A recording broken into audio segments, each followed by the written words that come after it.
علی به پیروی پیغمبر، منم میخوام به پی علی همون راهی رو برم که پیغمبر برای ما معین کرد. طبیب دلهای مایی، تو ذکر لبهای مایی، همه عالم میدونن حیدر مولای مایی، حیدر مولای مایی.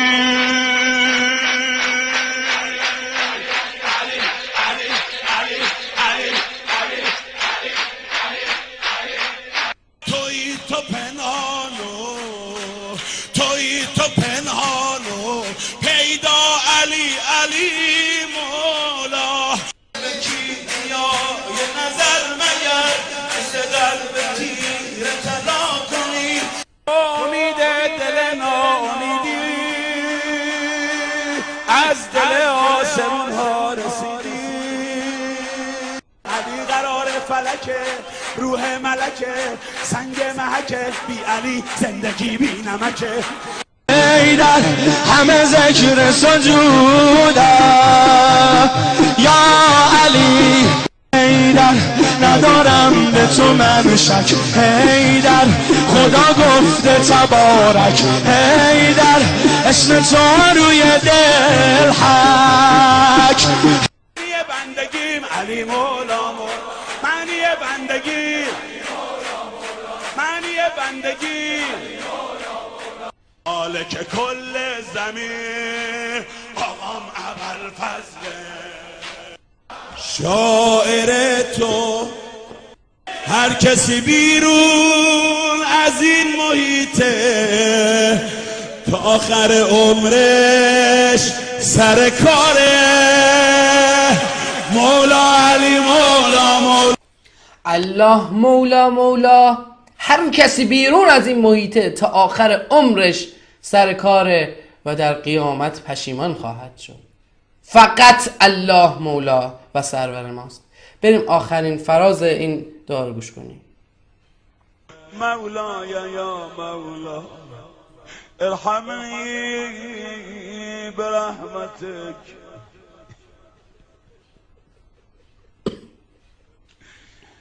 و رحمتت به من رحم کن. هی میگم از دستت نرم، شعله دلت خاموش نشه. حسینی که براش سینه میزنی، لحظه های آخرش مناجات های جانانه ای کرد. هر باب سینه زن عارف دوست داره تموم میشه. مدد بگیر با خدا حرف بزنیم. مولا یا مولا. میگه حسین ارباب سینه زن عارف دوست داره. دقت کنید، این همه مناجات های توحیدی حضرت علی رو خوند، آخرش میاد میگه حسین ارباب سینه زن عارف دوست داره. حضرت علی میگه مولای یا مولای، رحم کن به من به رحمت خودت. نمیاد بگی به فضائل بالای من، به صفت جلال من، نمیدونم به این حرفان، به معصومیت من، به اینکه من نفس پیغمبرم، به اینکه من استغفرالله، این حرفایی که اینا میزنن. میگه با این همه من که اینقدر پایینم، تو بازم باید رحم کنی به رحمت خودت به من. از من باید به خودت جود خودت راضی بشی، به کرم خودت و فضل خودت، نه چیزی که از منه. دقت کنید، التماس میکنه از خدا، نه به خاطر کوچکترین ویژگی هایی که شما به اون نسبت میدید، نه به خاطر بزرگی من، نه به خاطر اینکه همه عالم و افلاک و من خلق کردم، خالق ارض و سما، نه، به فضل خودت، به کرم خودت به من رحم کن. من امان میخوام از تو برای آتیش جهنم. خدایا منم همین دعای حضرت علی رو میخوام به پیروی از او بکنم. من مثل این نمیام بگم مولا ارباب ما سینه زن عارف دوست داره. نخه الله، تو بنده دوست داری، بنده ای دوست داری که فقط تو رو بخونه. از قرآنت آوردم، نشونت دادم، به من یاد، به همه کسایی که دارم میشنون نشون دادم و منم یاد گرفتم از تو.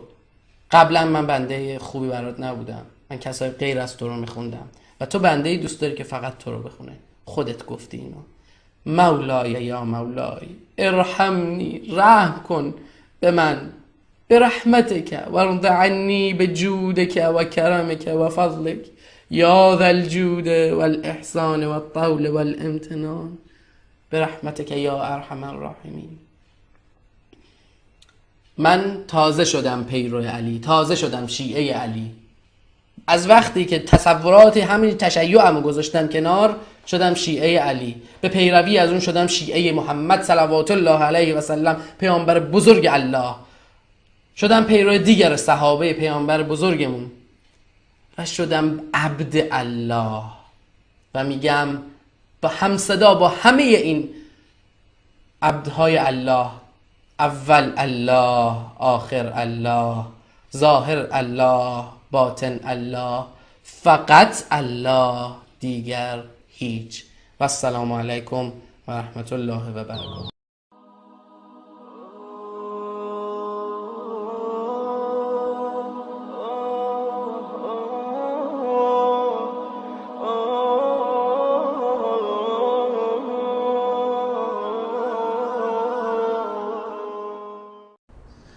ولی امروز این که اهل تشیع خمینی به چی مقامی میبینن کار خود نایه، و چی درجه میبینن کار خود نایه، اعمال خود نایه، بزرگ خود نایه.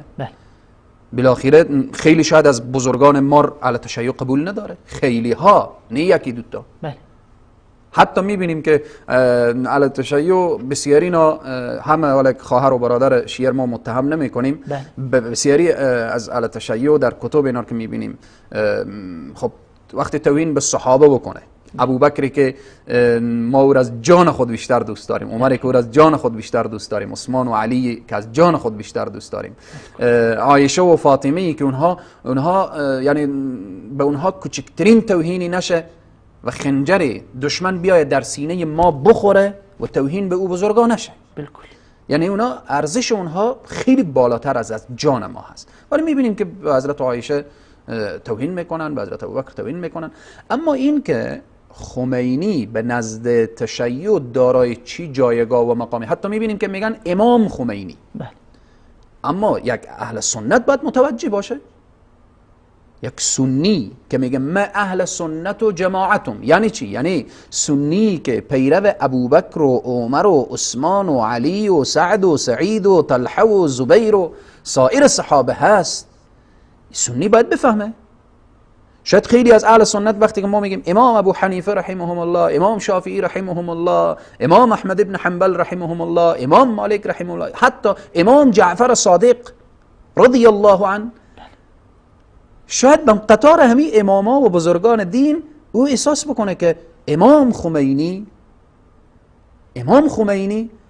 خب شاید به نزد اهل تشیع قرب و منزلت امام خمینی همیت ردیفی که اونها از امام جعفر صادق رضی الله عنه دارن، شاید احتمال داره که امام خمینی را به اون شکل امام برده تقدسیت بر اینا داشته باشه. اما یک سنی، یک اهل سنت و جماعت، ما هیچ وقت خواهر و برادر شیعه خود به این متهم نمی کنیم چرا خمینی رو دوست دارن. اختیار خود دارن، فکر نایه، افکار نایه، مذهب نایه، روش نایه، خود اینا میدانن، به حشر جواب میدن، در دنیا جواب میدن، پیشگاه خدا و پیامبر خود اینا مسئولیت خود دارن. اما عقیده سنی تا عقیده شیعه مثل زمین تا با آسمان فرق. حتی بعضی از علما یا بعضی از انسانهای ناآگاه و بیخبر میگن که بین شیعه و سنی اختلافات فرعیه، جزئیه. خیر، چنین نیست. بین شافعی و مالکی و حنبلی و حنیفی جزئیه و در فروعاته. اما بین مذهب شیعه و مذهب سنی ما در اصول اختلاف داریم، در فروعات اختلاف، کاش که اختلاف در فروعات میاد. پس بناهن وقتی ما از آقای خمینی موضوعی میگیم و از کتب از اون مسئله مطرح میکنیم، این ارتباط به اهل سنت و جماعت داره. سنی ما باید واقف بشه. از طریق رسانه ها میبینه که دیروز یا 3 روز قبل تجلیل از انقلاب ایران شد، تجلیل از آقای خمینی شد، عکس های آقای خمینی در و دیوار زده شد. خب این در ذهن و فکر و مفکوری طفل و یا جوان و یا نوجوان اهل سنت و جماعت نقش بسته میکنه که شاید این هم یکی از بزرگان اهل سنت و جماعت باشه، در حالتی که چنین نیست.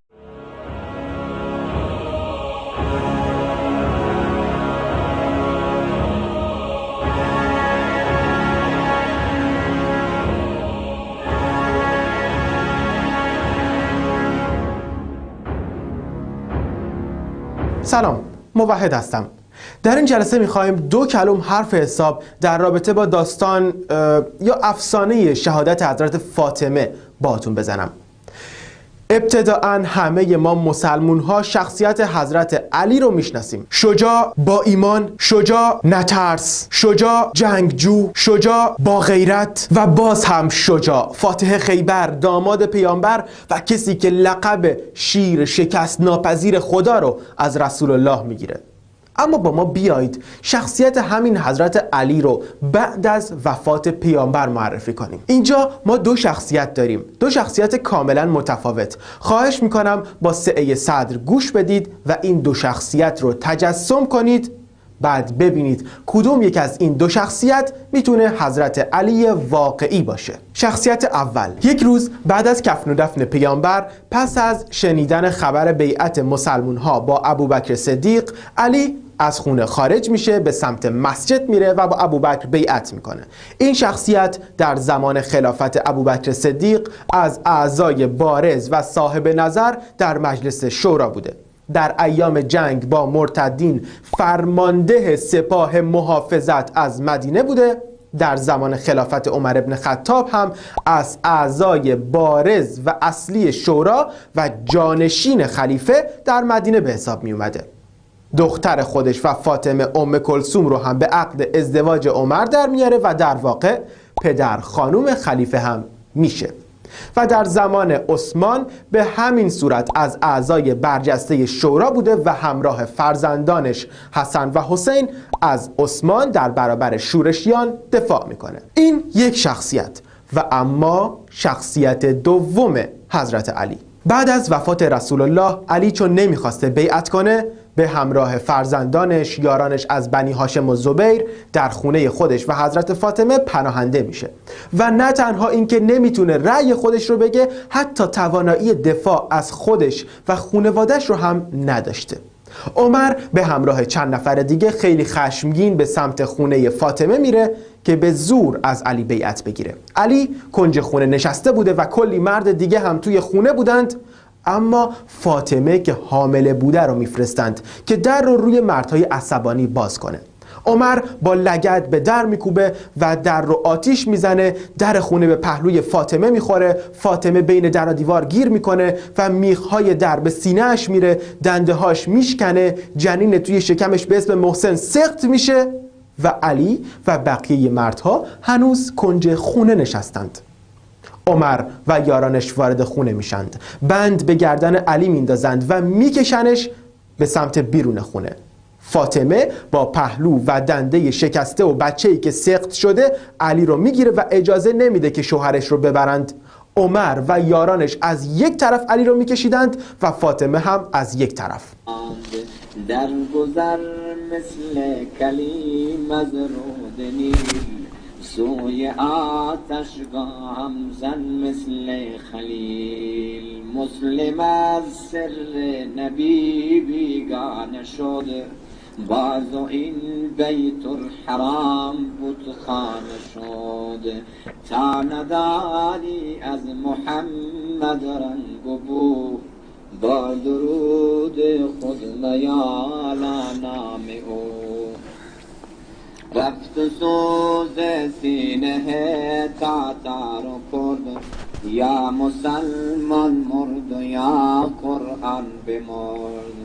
در مسلمان شأن محبوبی نماند، خالد و فاروق و ایوبی نماند.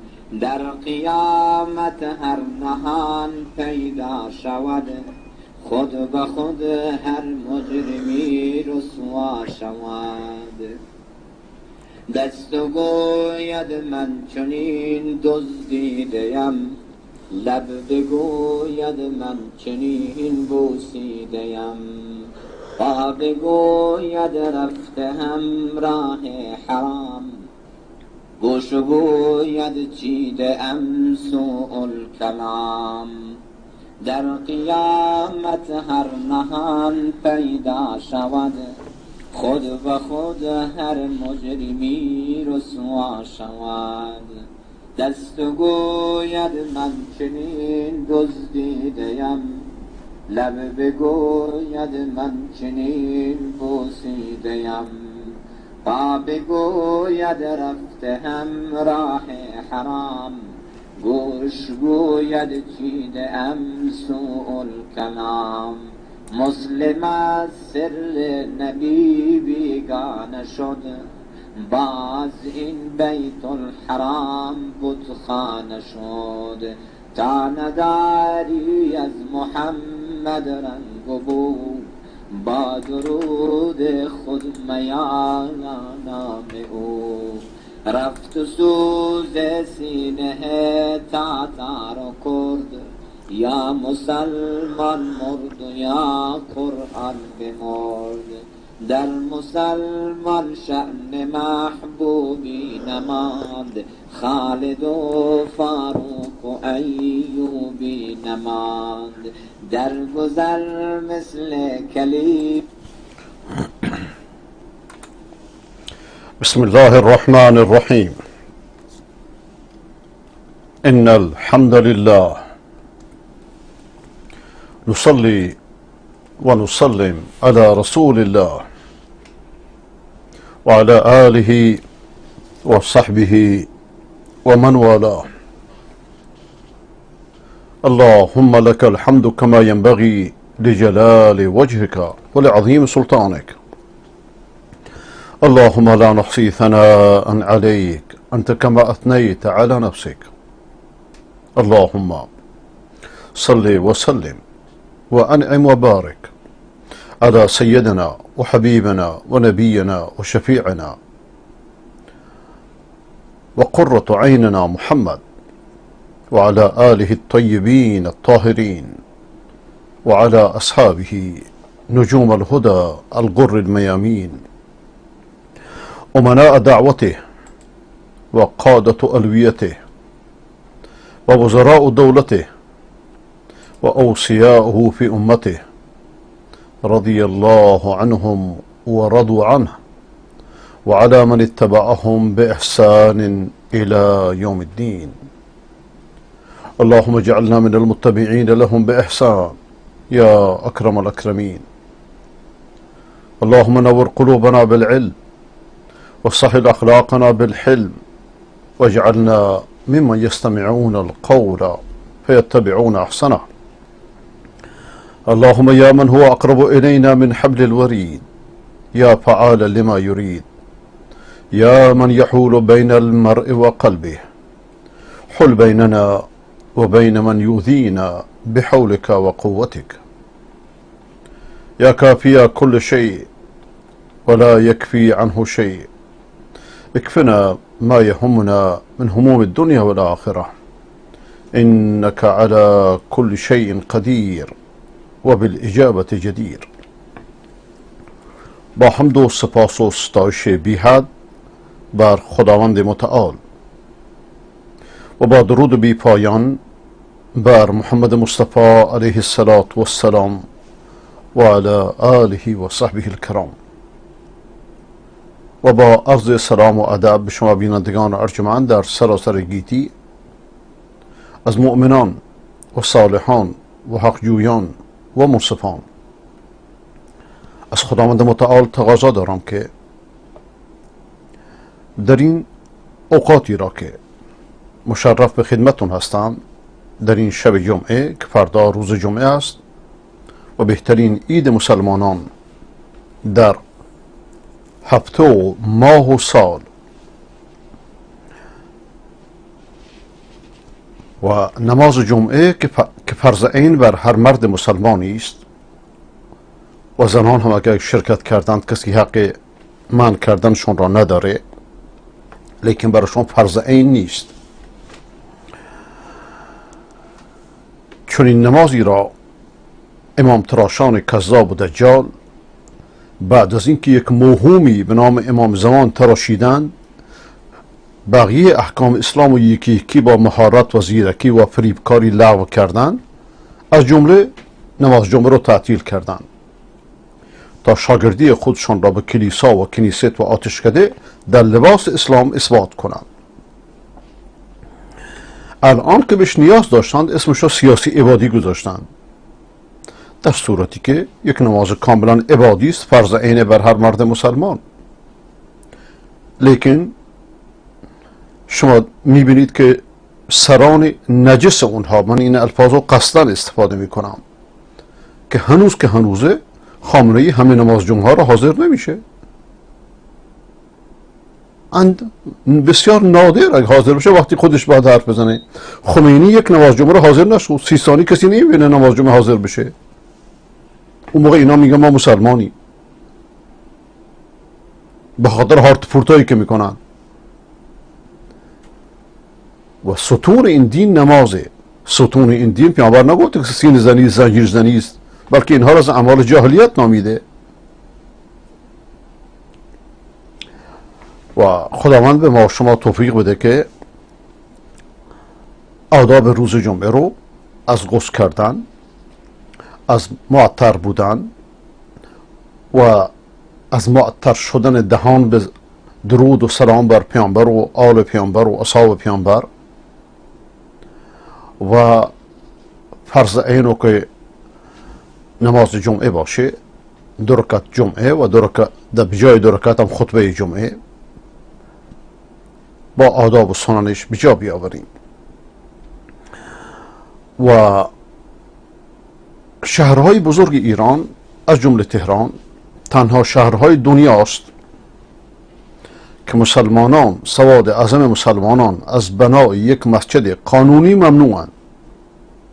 بعد از اینکه ما اومدیم بیرون، سر صدا کردیم در تلویزیون‌های عربی، در تلویزیون‌های غیر عربی، چند تا نمازخونه اجازه دادن، نمازخونه غیر قانونی هر موقع دلشون میخواد میبندن و هر موقع میخوان مهمانهای خریده شده خودشون را فری بدن، میگن ببینی ما 21 تا مسجد داریم در تهران و شاهدان زورشون از مصری‌ها و غیر مصری‌ها در ملأ عام شهادت ها رو دادن که بنده جلوشون وایسادم و رسواشون کردم در ملأ عام. چون رسواشون کردم که سنگ نمیدیدن بر سر خود بزنن. لیکن پولهای ایران، دلارها و تومانهای ایران برای بعضیا مهمتر از حرف حق و حقیقته.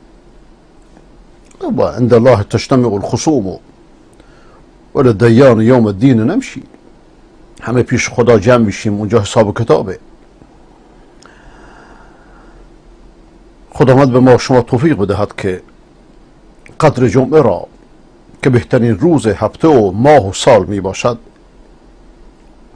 ادا کنیم.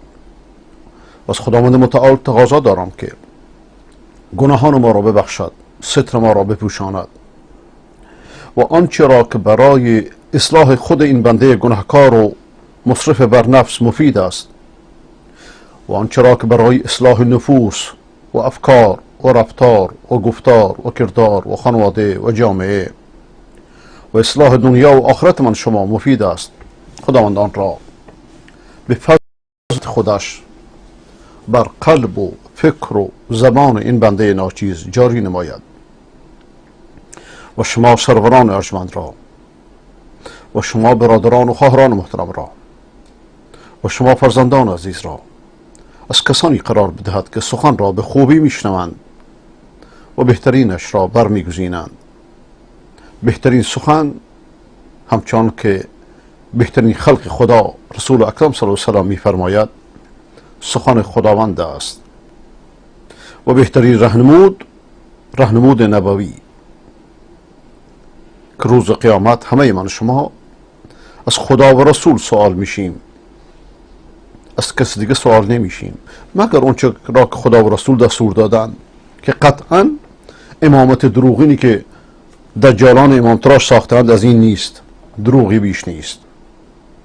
خود ائمه بزرگوار از اهل سنت و جماعت و توحید بودند و هیچ کدومشان نه رافضی بودند نه به عقاید این عقاید نجس و شرکی اینها معتقد بودند. نه قبر پرست بودند، نه 12 امامی بودند، نه سینه زن بودند، نه زنجیر زن بودند، نه عقرب خور بودند مثل صوفیان. و هیچ با این بدعت ها، با این شرکیات، با این خرافات، با این لاطائلات می جنگیدند مثل بقیه مسلمانان.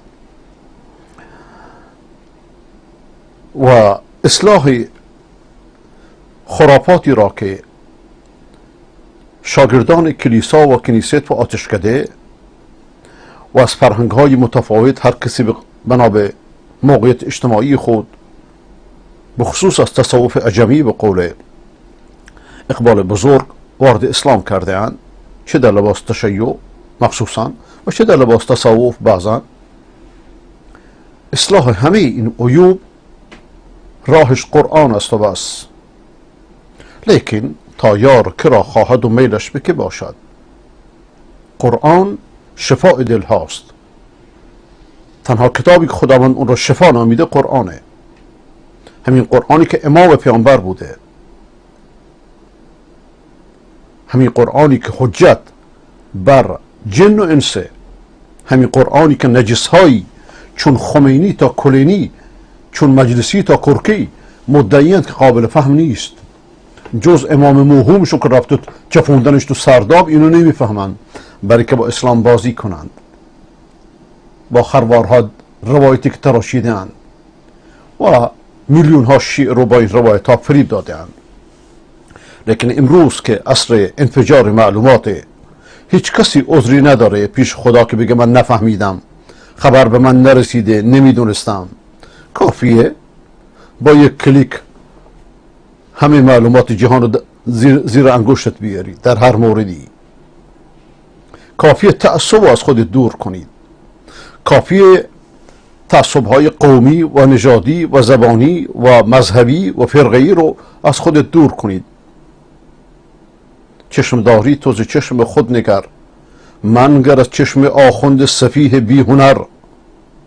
گوش داری تو ز گوش خود شنو، گوش گولان را چرا باشی گرو؟ گوش پیران را، گوش آخوندان را، گوش این و آن را چرا باشی گرو؟ مگه خدا به خودت گوش نداده؟ به خودت چشم نداده؟ به خودت فکر نداده؟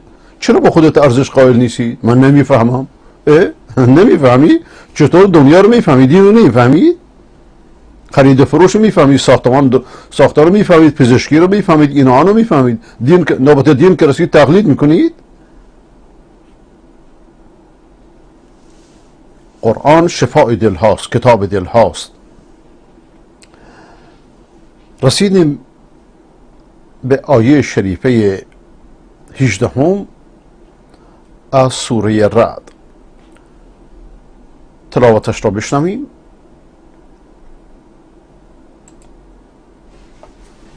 بعد از اون ترجمه شعری و تفسیرش را.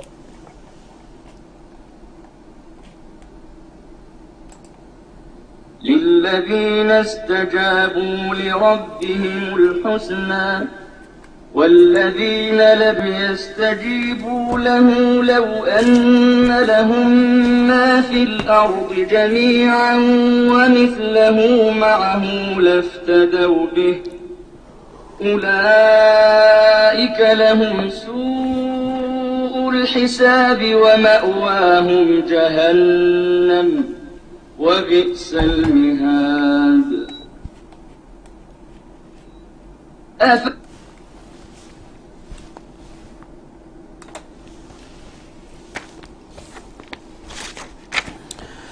برای المؤمنان پروردگار که دانند، که گفتند لبیک بر کردگار، لبیک بر خدا گفتند، نه لبیک به حسین. حسین نمیشنوه، حسین از دنیا رفته، نمیشنوه. هر که قائل به شنیدن مردگان باشه، اونها رو جای خدا نشونده. خداوند و پیغمبرش میفرماند انک لا تسمع الموتى، تو مردگان رو نمیشنوانید. اون موقع مردگان میشنوند؟ عجب حرفیه. خداوند به پیغمبرش که الگوی همه بشر قرار داده، الگوی همه جن و انس قرار داده، میفرماند که تو نمیتونی مردگان رو بشنوانی. اون موقع 4 تا خرافی، 4 تا مشرک، 4 تا پیر و پاتال پرست، 4 تا اغرب خور، 4 تا لامپ خور، 4 تا وحشی زنجیر زن و سینه زن حسین رو صدا کنه یا غیر حسین رو صدا کنه، اینا میشنون؟ اینا زنده می بودن و میشنیدن این همه صدا رو دیوانه نمیشدن؟ اعصابشون خورد نمیشد؟ مردک شدن خدا شدن؟ این از شگرد و فریب و مکر و دجل روحانیت مدعی تشیع که دجل‌های همه دجالان تاریخ را به ارث برده است و به نام تشیع و بعضا به نام تصوف زنده کرده‌اند. بر آن مؤمنان به پروردگار که گفتند لبیک بر کردگار، بود برترین اجرها از خدا، نگردند از نیک بختی جدا. خداوند ما شما را از اینا قرار بدهد.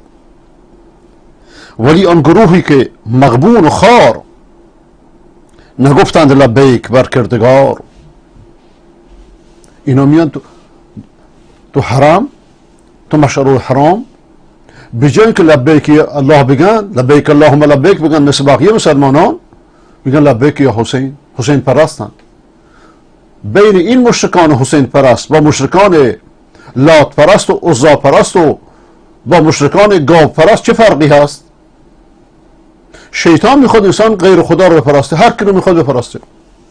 شیطان راضیه شما عیسی رو بپرستید، موسی رو بپرستید، محمد رو بپرستید، خدا رو نپرسته بس. بیا این حرفو به این سینه زنان نفهم و کل خشک بفهمان.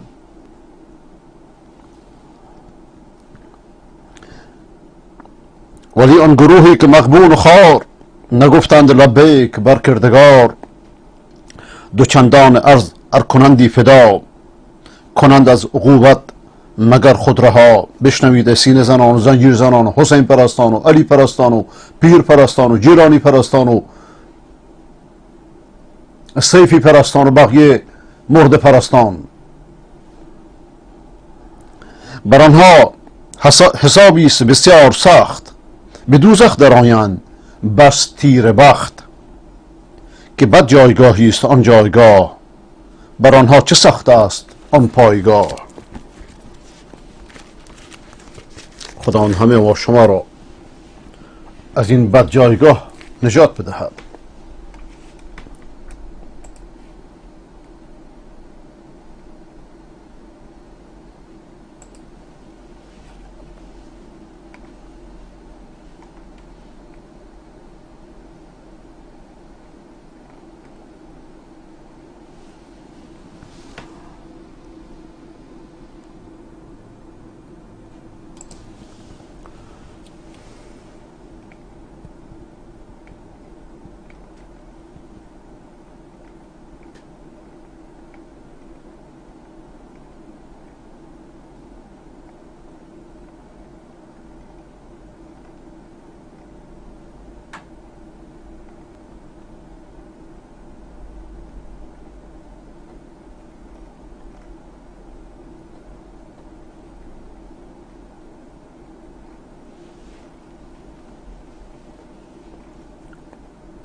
للذین استجابوا لربهم الحسنى. خوشا به حال کسی که استجابت به پروردگار کرد، لبیک یا ربی گفت. کسانی که لبیک خدا میگویند براشون نیکی هست، خوبی هست، جنت هست. کسانی که موحد میشن، شرک و بدعت و امامت و زلالت و پیرپرستی و پاتال پرستی و قلندر پرستی و قبر پرستی رو بقیه همه بدعت هایی که در لباس تشیع و بعضا تصوف وارد اسلام کردند و برخلاف قرآنه به کنار نهادند، خوشا به حال اونها. کسی که استجابت به خداوند میکنه علامتش چیه؟ علامتش اینه که فوری امر خدا را پیاده میکنه، از نواهی خدا دوری میکنه. امر خدا در چیه؟ در قبر پرستیه؟ در تشیع و تصوفه؟ هرگز. در شرع خداونده. شرع خداوند چیه؟ کتاب خدا و سنت رسول الله،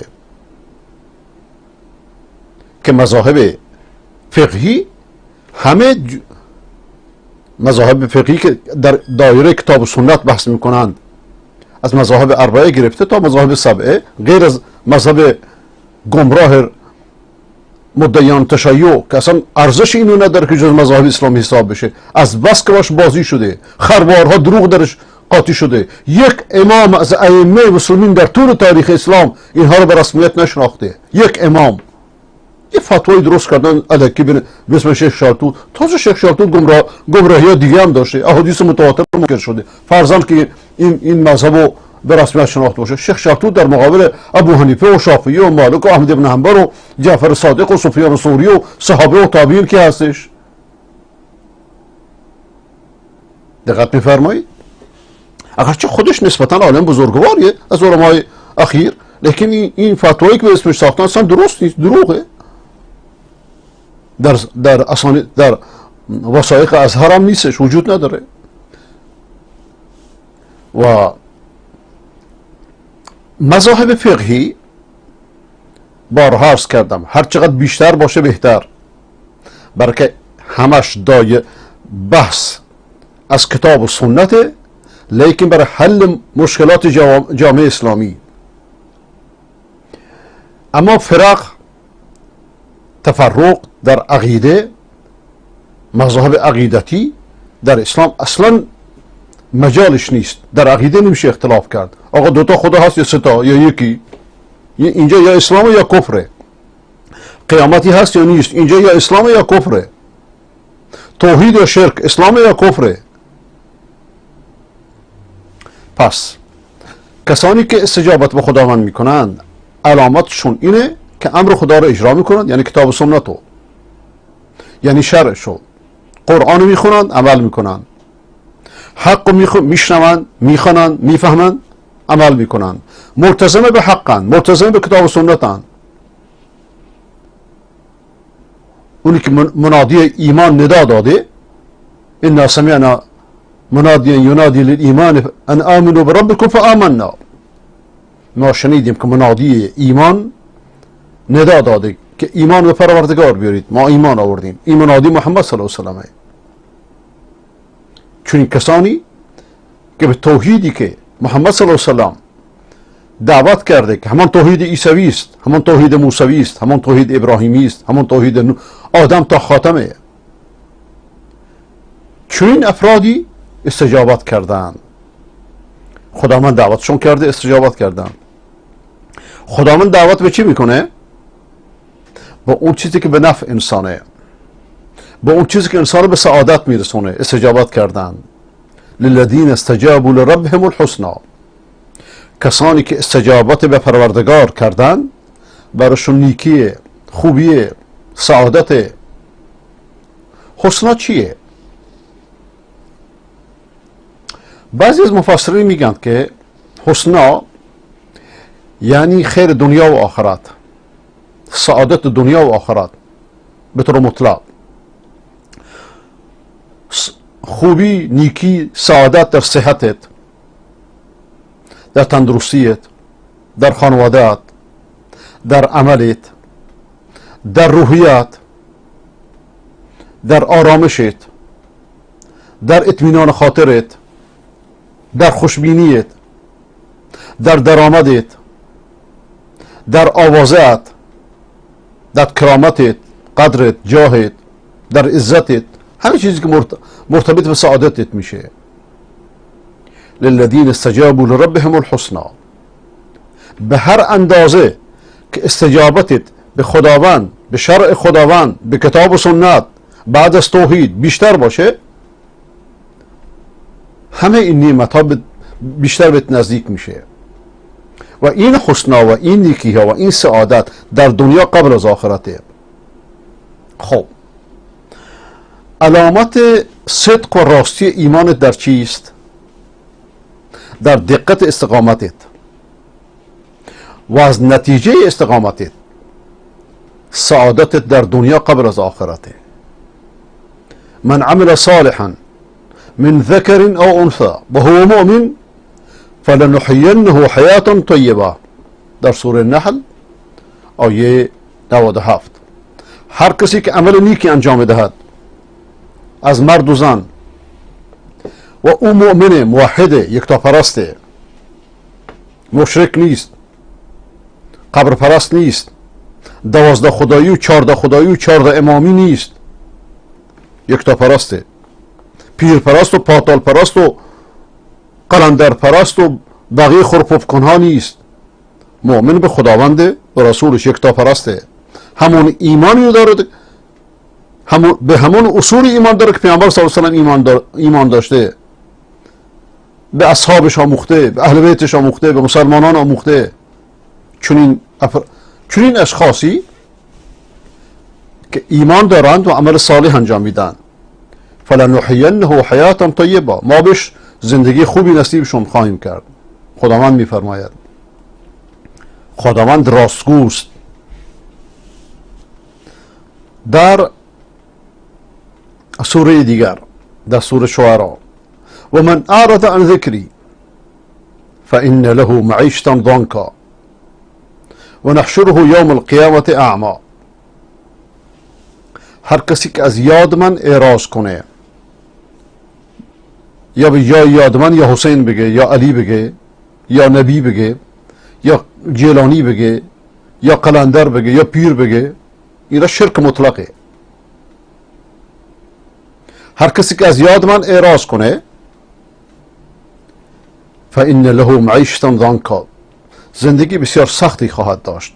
و تازه زندگی سخت به جای خودش، و نحشره یوم القیامة اعمی، روز قیامت کور محشورش میکنیم. ولذا در سوره شعراء میفرماید فلا تدعوا مع الله إلها آخر فتكون من المعذبین. با خداوند خدایان دیگری رو نخوانید، خدای دیگری رو نخوانید که از عذاب شدگان قرار میگیرید. قرآن میفرماید غیر خدا رو نخوانید. یعنی هر که باشه، چه امام باشه، چه پیامبر باشه، چه قبر باشه، چه فرشته باشه، اگر چنین کردید از معذبان میشید، از عذاب شدگان میشید. آخوند نجس مشرک امام تراش و دکاندار که دکان امامت باز کرده میگه خواندن خدا بدون علی شرکه. ببینید ای بینندگان ارجمند که با خوردن حرام، خمس حرام، چگونه قلبها چپه میشه، عقلها چپه میشه. خداوند میفرماید در سوره نمل فتوکل علی الله انک علی الحق المبین. ای پیامبر، و بعد از پیامبر یعنی همه امت، در سوره نمل بر خدا توکل کن که تو بر حق واضح و روشن هستید. روحانیت های مشرک، عیسی پرست، علی پرست، عزیر پرست، در لباس تشیع، در لباس تصوف، در لباس یهودیت، در لباس مسیحیت، یکی میگه قلب تو به عیسی بده، یکی میگه کشتی حسین سوار شو، و قصه لهذا. خداوند در کتابی که جن و انسو بر اساس این کتاب محاسبه خواهد کرد و این کتاب تنها حجت خداوند در روی زمینه. روز قیامت انسانها و جنها مکلفان بر روی این کره زمین از تورات، امروز از تورات سوال نمیشن. وقتی تورات آمده چرا؟ امروز از انجیل سوال نمیشن وقتی که آمده چرا؟ برای که الان وجود نداره اصلش. این یک. ثانی منسوخ شده. تورات اصلی کجاست؟ هیچ که نمیدونه. یهودیان هم نمیدونن. اومدن فلسطین گرفتن، غصب کردن، دوباره تورات اصلی زیر خروارا خاک. به دروغ. همه دروغ هایی که شما نزد شیعیان میبینید از اونها از استادانشون به ارث بردن.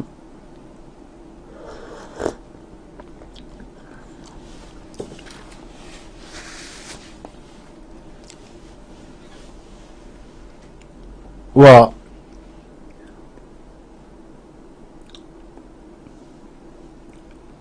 یکی میگه سوار کشتی حسین شو. به هر حال هر کسی که مخلوق و جای خالق گذاشته، از توحید، از دعوت انبیا، از آدم تا خاتم بوی نبرده، دنبال دجالانه، دنبال روحانیت هاییست که دین رو، شرایع رو دکان خود کرده اند.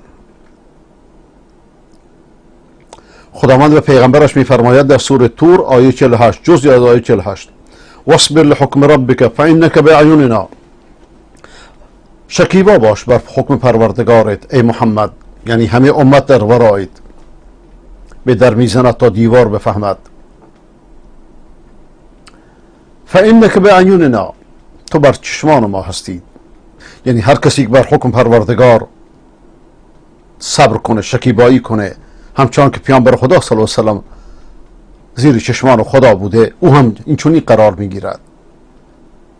بلکه خداوند در سوره حج آیه 38 میفرماید: ان الله یدافع عن الذین آمنوا. خداوند از کسانی که ایمان آوردن دفاع میکنه، ایمان توحیدی، نه ایمان شرکی. در سوره مریم میفرماید: ان الذين آمنوا وعملوا الصالحات سيجعل لهم الرحمن ودا. آنهایی که ایمان آوردن، نگفت به امامت ایمان آوردن، ایمان به خداوند، توحید.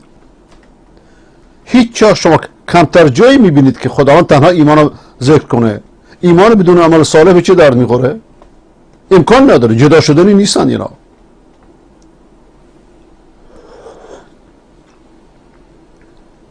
اونهایی که ایمان آوردن، ایمان به مبدأ و معاد، ایمان به خدا و قیامت، رسول واسطه این ایمان رو به من شما چطوری یاد بده.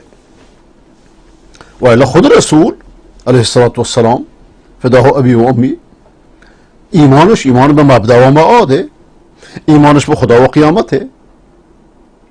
اینطوری نیست که اصول دین رسول غیر از اصول دین مرسل الیهم باشه. ان الذين آمنوا وعملوا الصالحات، اونایی که ایمان آوردن و عمل نیک انجام دادن، سيجعل لهم الرحمن ودا، خداوند برشون محبت و دوستی قرار میده.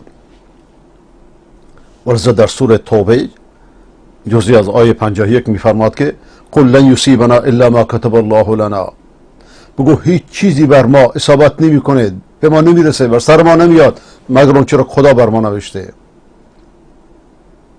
ولذا در سوره اعراف میفرماید والعاقبة للمتقین، سرانجام با تقوا پیشگانه، با متقیانه، نه با تقیه پیشگان، نه با کسانی که 90% دین رو تقیه کردن، قانون اساسی با دروغ نوشتن، در ملأ عام خمینی ملعون وعده حقوق بشر داد، وقتی که به قدرت رسید روی لنین و استالین رو سفید کرد که لعنت خدا بر او و بر شاگردانش باد. خداوند در سوره روم جزئی از آیه 47 میفرماید و کان حقا علینا نصر المؤمنین، بر ما حقه. خداوند این حق بر خودش گذاشته که مؤمنان رو نصرت بده، به شرطی که مؤمنان مؤمن باشن، نه اینکه مؤمنان اسمشون مؤمن باشه، عملشون اسمشون با یزید باشه، عملشون یزید رو شرمنده بکنه. وقتی که اسرائیل غاصب فلسطین رو غصب کرد، زیارتگاه ها، بتکده های یهود 3 تا بود، زیارتگاه ها، بتکده های مسلمانان 11 تا بود. در چنین وقتی که همه بتکده میپرستن، زیارتکده میپرستن، خدا کی رو نصرت میکنه؟ اونی که گزورش بیشتره، اونی که انگلیس و امریکا پشت سرشن.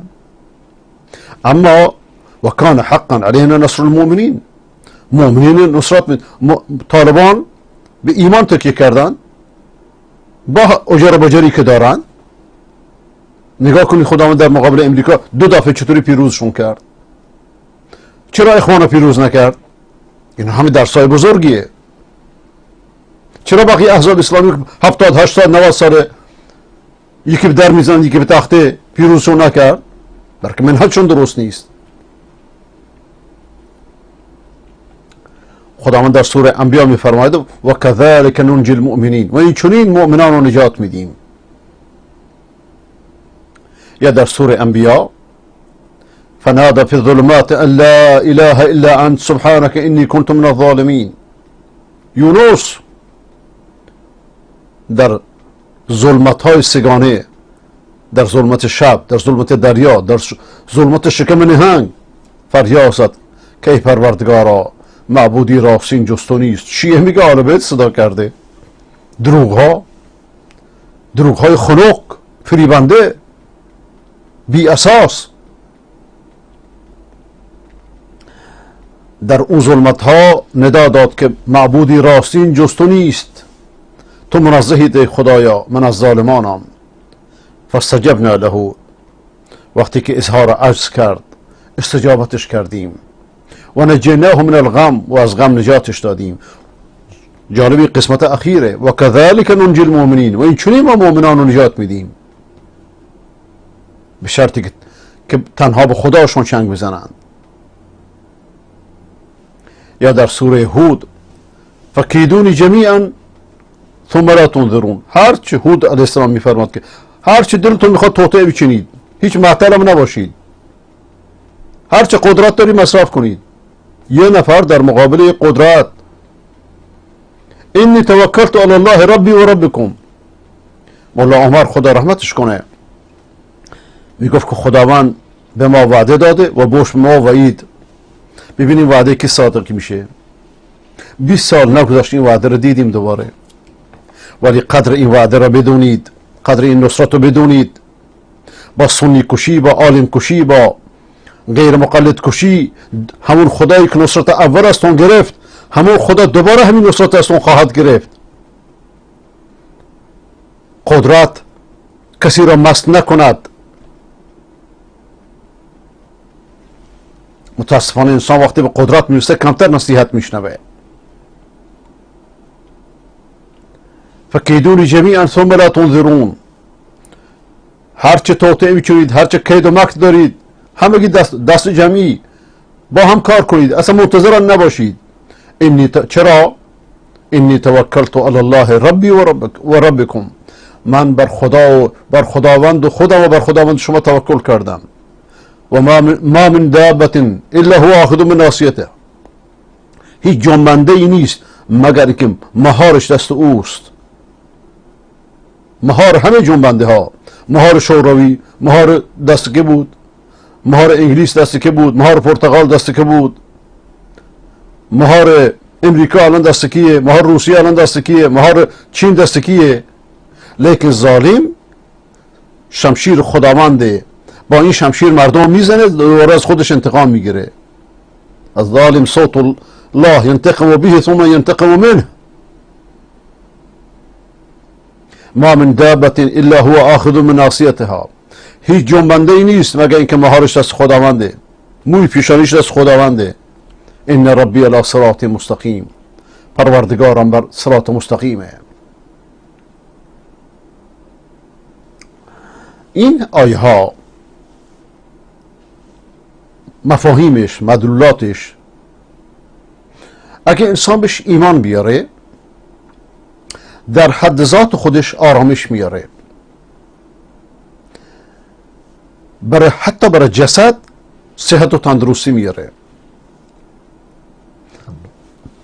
تازه ترین بررسی های پزشکی نشون میده که اکثر امراض قلب، اکثر امراض دستگاه عصبی،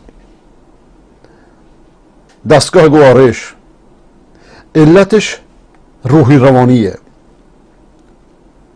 ناآرامی، ترس، هم، غم، تشتت، تفرق.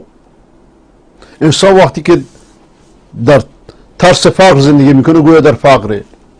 وقتی از ترس مرض باشه گویا در مرضه. وقتی شما امید یک مصیبت داشته باشی گویا در مصیبتید. انسان قرن 20 و قرن 21 و این ترس خطرناک که نابود کرده. این ناآرامی ها، این پریشانی ها، همه چیز داره جز ایمان توحیدی و علاجش ایمانه. ایمان درست، ایمان توحیدی به خداوند عزوجل. چون این ایمانی استقرار میاره. ایمان درست به خداوند فی حد ذاتی صحت و آرامش میاره. ورزا بعضی از پزشکان میگن که فشار خون رو بعد اسمشو گذاشت فشار هم و غم. این هم و غم که فشار خون میاره. فشار خون عمر انسان رو کم میکنه به نظر پزشکان. همش باید در طول عمرش باید دوا بخوره. جدیدترین بررسی ها نشون میده که آرامش روحی، خوشبینی، اطمینان داشتن، اینا آرامش روحی میاره خودش. این خودش کافیه که فشار خون انسان رو کم بکنه، طبیعی بکنه. ضربان قلب انسان رو طبیعی بکنه. ولذا ایمان درست به خداوند صحت میاره. شرک عذاب میاره. ایمان نادرست، ایمان شرکی، ایمان زنجیر زنی، ایمان سینه زنی، ایمان قبر پرستی، ایمان عیسی پرستی، ایمان بت پرستی، ایمان گاو پرستی، ایمان امام پرستی، ایمان علی پرستی، هر چه ایمان شرکیه اینا عذاب میاره. نمیبینید؟ ببینید چطوری 4 دست پا راه میرن. اسلام برتر آقای روزخان گیتارزن رو که تا دیروز گیتار میزد امروز ولی امر مسلمی خودش مینامه، یه تریاکی. مذهب برترش رو ببینید که چیکار کرده با کشور و چیکار کرده با منطقه.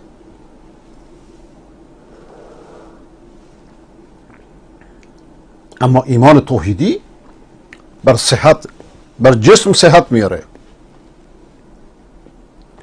برای همونطور که عرض کردم فشار هم و غم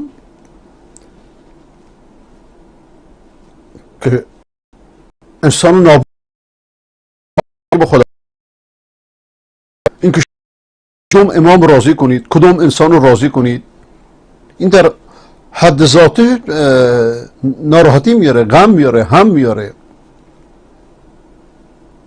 فشار عصبی انسان رو بالا میبره.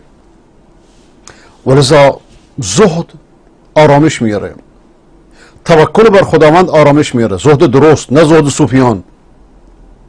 تسلیم شدن به خداوند آرامش میاره. اطمینان داشتن و راضی شدن به تغییر خداوند آرامش میاره. ورزا انسانی که ایمان درست بیاره جسدش راحت میشه. یادم میاد یکی از بینندگان ارجمند اسمش مهدی بود، مدت هاست که ازش خبری ندارم. با هر باری که ما فرکانس عوض میکنیم کلی از بینندگانمون رو از دست میدیم و دستگاه جاسوسی ایران هر بار یه مصیبتی ما رو میندازه. یه بار جاسوس سنی میندازه مثل آبکار فریبکار، یه بار جاسوسای شرکت های جاسوسی به سر ما میندازه و هاکذا.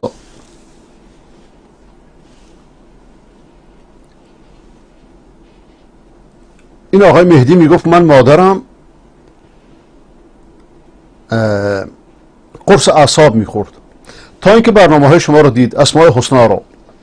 وقتی این برنامه ها رو شنید چنان آرامش پیدا کرد که حتی این دواها رو انداخت دور، دیگه نیازی بهش پیدا نکرد و من باورش کردم فوری. بلکه ایمان درست راش همینه، نتیجهش همینه. ولذا قرآن میفرماید فلا تدعوا مع الله اله آخر فتكون من المعذبین. با خداوند خدای دیگری رو نخوانید که از عذاب شدگان میگردید. یعنی هر کسی رو با خدا خوندید اون جای خدا قرار دادید. قرآن اینو میگه. آخوند نجس مشرک روحانی نما میگه اگر خدا رو تنها بخونید شرک ورزیدید، چون شیطان خدا رو خونده تنها. مگه پیغمبر خدا رو تنها نخونده؟ پیغمبر گفته یا علی؟ پیغمبر گفته یا خودم؟ در جواب این آخوند اطلاعاتی گفتم که شیطان به خدا آگاهتر از شما پلیدها بوده.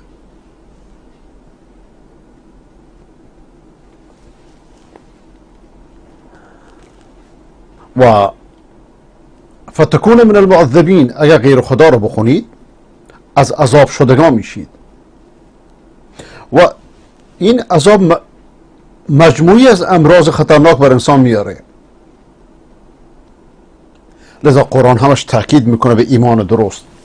للذین استجابوا لربهم الحسنى، اونهایی که به پروردگارشون استجابت کردن براشون نیکی هست. اجازه بدین من تا اینجا توقف بکنم، اینو در جلسه بعد انشاءالله ادامه بدم.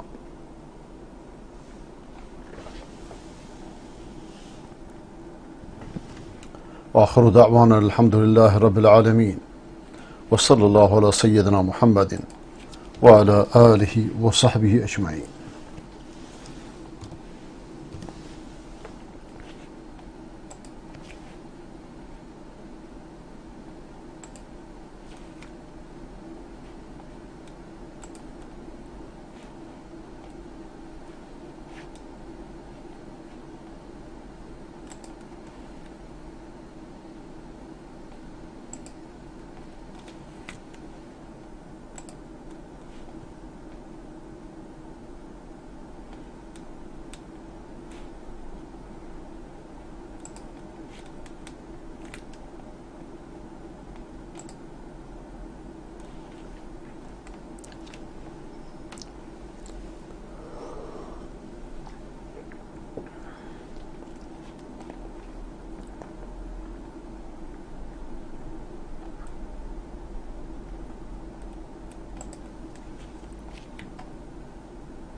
یکی از دوستان میگه که من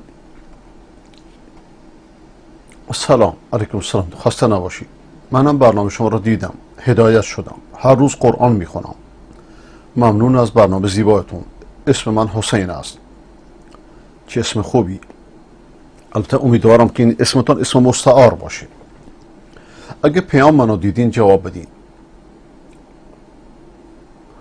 برنامه شما را تماشا کردم، از حرفاتون خوشم آمد و این افرادی که زنگ میزنند بی تربیتی میکنند من خیلی بدم آمد از اونها و منم خواستم به شما ایمان بیاورم. نه، به من ایمان نیاور، به خدا و رسول ایمان بیاور. یعنی مقصودتونه که حرفای شما رو گوش کردم و این شریفه های کثافت که زنگ میزنند اذیت میکنند شما را من خیلی ناراحت شدم. این شریفی های اطلاعاتی قدیمه ها می آمدن چون من تلفن رو باز میکردم، بعد تجربه ثابت کرد که تلفن نگرفتن ها برنامه را آرامتر میکنه از یک طرف، نسبت به شرایط بنده که تنها سرباز تک نفره هستم راحت تره.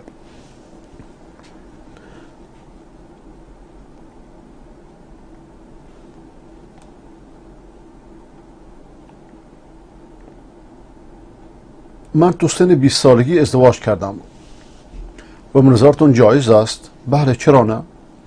و الانم بچه هم دارم، به نظرتون جایز است؟ بله، چرا نه؟ تو 19 سالگی عقدمون بود و تو 20 سالگی هم عروسی بود. بسیار خوب، هیچ اشکالی نداره. من 20 سالمه و زنم 19 سالشه، هیچ مشکلی نیست. مبارکتون باشه.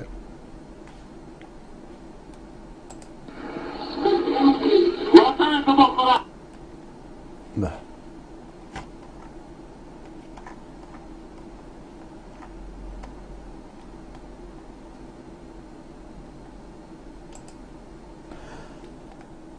این آخوند آقای هدایت شده هیئتی، این آخوند که محمدی نام دارد و هر روز ساعتها در تلویزیون ملی و سراسری ایران برنامه دارد، در برنامه زنده تلویزیونی شروع به تخریب علامه برقع این بود که خواستم اگر صلاح میدین پاسخی به او بدهید و چه چیزی به اتاق یوگوی این شخص بهتر از شما خواهش میکنم. شیخ سعدی خدا رحمتش کنه یک شب سرد از خانه آمد بیرون، سگا بهش حمله کردن، یه سنگی میخواد برداره که بزنه به سگا، دید همه چی یخ بسته. گفت عجب شهری است. سنگ ها را بستند و سگ ها را رها کردند. الان ایران شرک زده اینجوری شده دیگه، سنگ ها را بستند و سگ ها را رها کردند، سگ های روحانیت نما را. لیکن بنده به شوخی میگم که خدا رو شکر چند تا کشور غیر مسلمان هست که آدم میتونه حرفاش از اونجا بزنه. دقت میکنی؟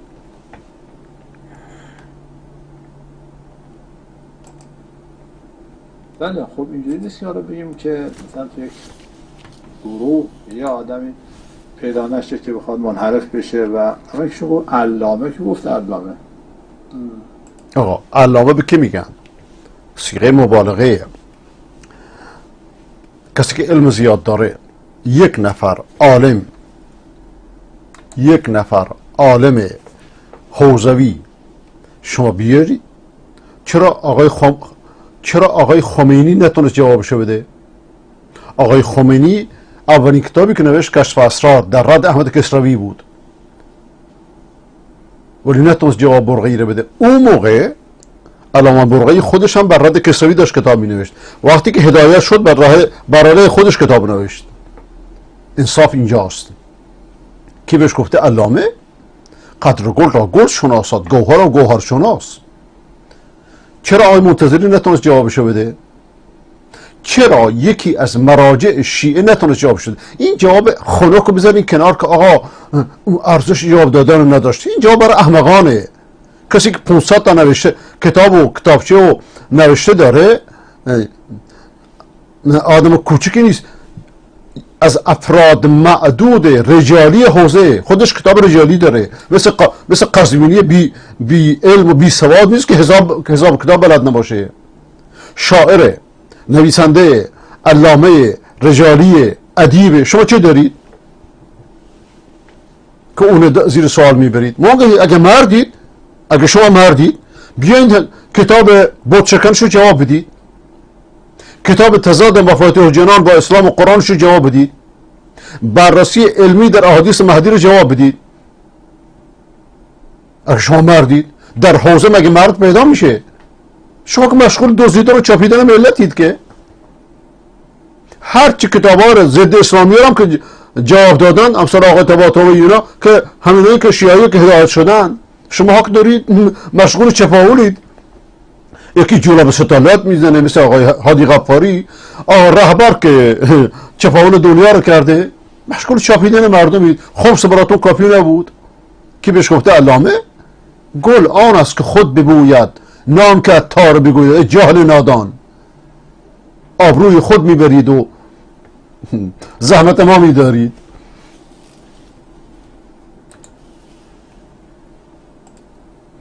کجا علامه شده؟ کدام کتاب رو در کدام علم نوشتی حالا شده علامه؟ خب من اسم گرفتم. تو که کورید از کتاباش خبر ندارید، تو که کرید از کتاباش خبر ندارید، گناه ما چیه؟ بیا ادو شود سبب خیر گر خدا خواهد.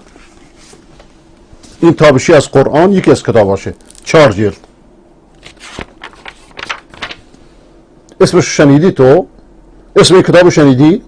تو ایران که ممنوعه، چطوری شما خب این یک سوانح ایام آی برقعی رو کسی بخونه، بنده معتقدم فلسفه دینی و سیاسی قرن 20 رو خونده. این درسی از ولایت یا شرح حدیث با حدیث ثقلین، حتما چاپ بسیار قدیم شو دارم.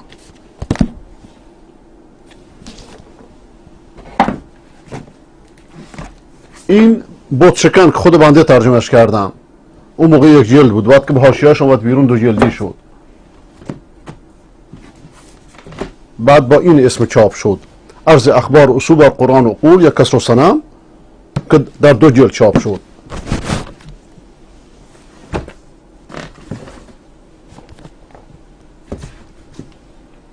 این رهنمود سنت در رد اهل بدعت، ترجمه مختصر منهاج سنت المنتقى الذهبی، که بعداً با اینم چاپ شد و با این کتاب چند نفر زندانی شد. دکتر احمد میرین و مهندس خجسته و فکر کنم مرحوم عطایی و بله این 3 نفر زندانی شدن با حکم شدید غلاظ.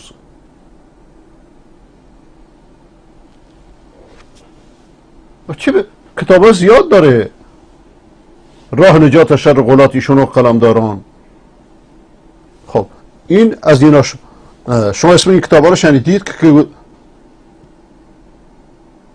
اسم کتابا رو شنیدید؟ بریم جلوتر. یه آدمی بوده مثل بقیه و دچار انحراف شده و ظاهرا اواخرش هم پی اشتباه خودش شد، پی برده و برگشته. بیا دروغ، خجالت بکش، با این موهای سفید دروغ میگید، شرم نمی کنید؟ مذهب پلیدی که دروغ درش عبادت همینه. خجالت کشیده برگشته. چطوری برگشته؟ کجا برگشته؟ تو این قزوینی نجس این دروغ ها رو میگید. برگشته نه؟ برگشته که بتچکن نوشته؟ این آخرین کتاباشو که نوشتن کجاش برگشته؟ این برگشته چرا منتشرونشون نمی کنی که برگشته؟ بنده حدود 30 سال با ایشون رفت آمد داشتم. لیکن در مذهبی که دروغ عبادت، خمینی نجس دروغ جایز میدونه، کلینی نجس دروغ عبادت میدونه، نه جایز میدونن بر ترویج آیین نجسشون. دروغ و جاسوسی و زنا رو همه کارو، هر چی که اسلام حرام دونسته اینا عبادتش دونستن، جایزش دونستن، عبادتش کردن. ورسه بنده اسم کتابم گذاشتم ویرانگری تشیع در اسلام. این مذهب ویرانگره، مذهب نیست، یک آیین ویرانگره، یک دین ویرانگره.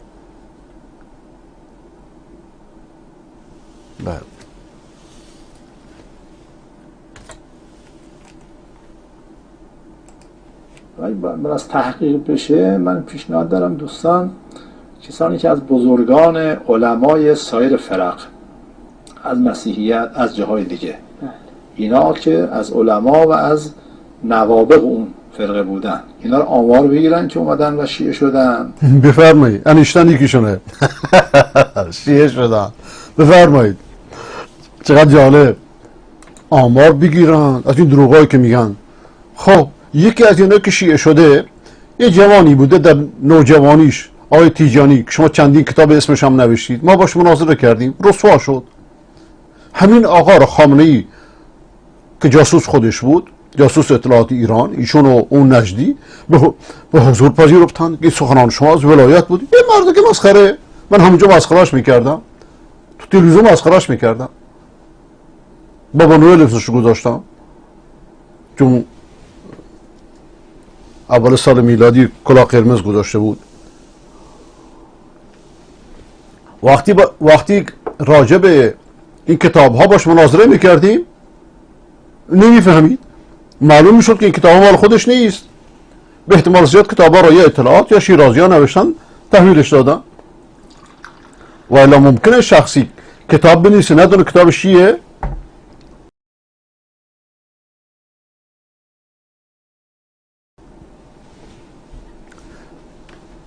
بنده از اون موقع جمله گفتم هر فرقه ای، هر گروهی، هر مذهبی انسانهای خوب داره، انسانهای بد داره. بدان ما پیش شما میان، اون یک خمسه میخواند، اون یک سیغه میخواند. من با اینا دیدم، ملاقات کردم تو قم، تو تهران. بدترین افرادن، بددهان، فحاش. خب اینا رو مقایسه کنید، با شیعیانی که سنی شدن، با شیعیانی که هدایت شدن. همینی که تو این برنامه های هدایت شدن، قرآن خون شدن، مؤدب شدن، فحاش، از فحاششون دست برداشتن، توبه کردن. شما چکار میکنید؟ فحاش پرورید، مشرک پرورید، دوست پرورید، اموال همه مسلمانان رو حلال میدونید، جانشون و مالشون رو. قاتل پرورید، تروریست پرورید.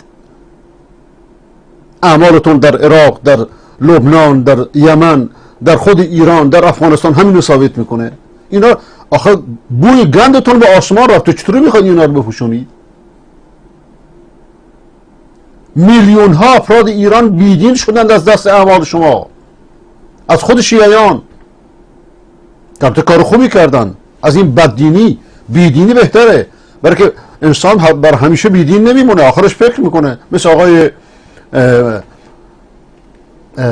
موحد خمین میگه 4-5 سال من اصلا کلم بیدین شدم. وقتی اعمال آخونده رو دیدم، خودش از درجه‌داران سپاه بود که بعدش دیدم نه تحقیق کرد، این ور برنامه ها رو شنیده بود، دیدم این حرفای شما غیر از حرفای ماست، این دین غیر از اون دینه. بعد که هدایت شد هیچی، بیشتر از 1000 نفر در خمین و اطراف خمین دستش هدایت شده. این مقصودم اینه که بی دین که بشن، انسان بدون دین نمیتونه بمونه، ولی وقتی بی دین میشه عقلش نسبتا آزاد میشه، شروع میکنه به تحقیق کردن. اگه عاقل باشه، اگه بی عقل و سفیه باشه که هر جا بره بعد از بدتر. خوبان شما پیش ما میان، بدان ما پیش شما میان، با میلیون ها خرجی که شما میکنید، ما پولی نداریم.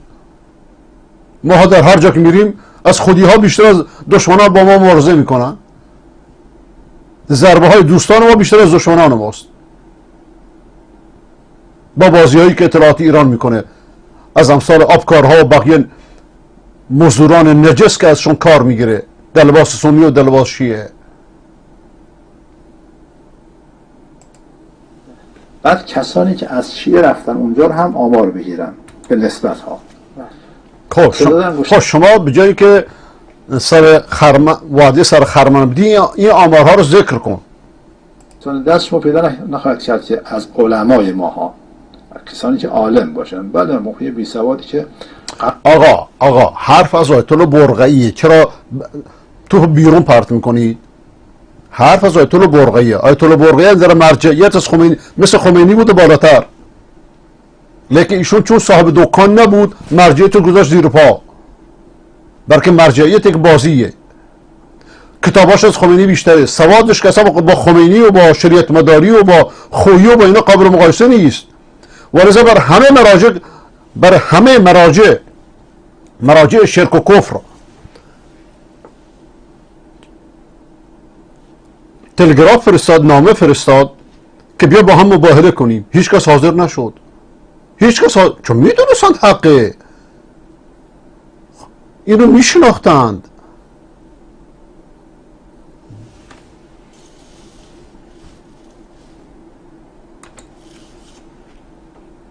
قبلش هم شیعه نبوده، بگی من قبلا شیعه بودم، حالا برای شناسنامه شیعه بوده، بعدم همون زمان هم هیچ بویی از تشیع نبرده بود. اما علمایی که مذهب رو فهمیدن کاری نداشت. ما آمار آقای محمدی، آقای حجت الاسلام والمسلمین استاد محمدی، اگه شما راست میفرمایید، نمیترسید، دروغ نمیگید، بفرما تو تلویزیون ما با هم دیگه مناظره کنید در مورد آقای برقعی. حاضرید؟ دروغ میگید. این هست آمارش. و علمایی که از سایر گروه ها آمدن، بزرگانی که تا اواخر عمرشون امام جماعت بودن، امام جمعه بودن، کتاب نوشتن، کتاب‌های فراوان نوشتن، مبلغ بودن، بعد اومدن مستبصر شدن برگشتن، یا از مثلا ببین اینا همش وعده سر خرمنه، یه دونه اسم نمیگیره ها.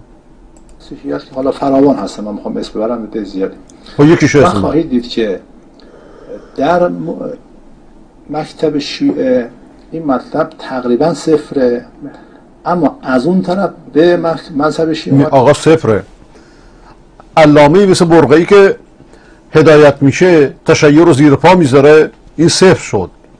مرحوم شریعت سنگلجی صفر شد. احمد کسروی صفر شد. مرحوم شعار صفر شد.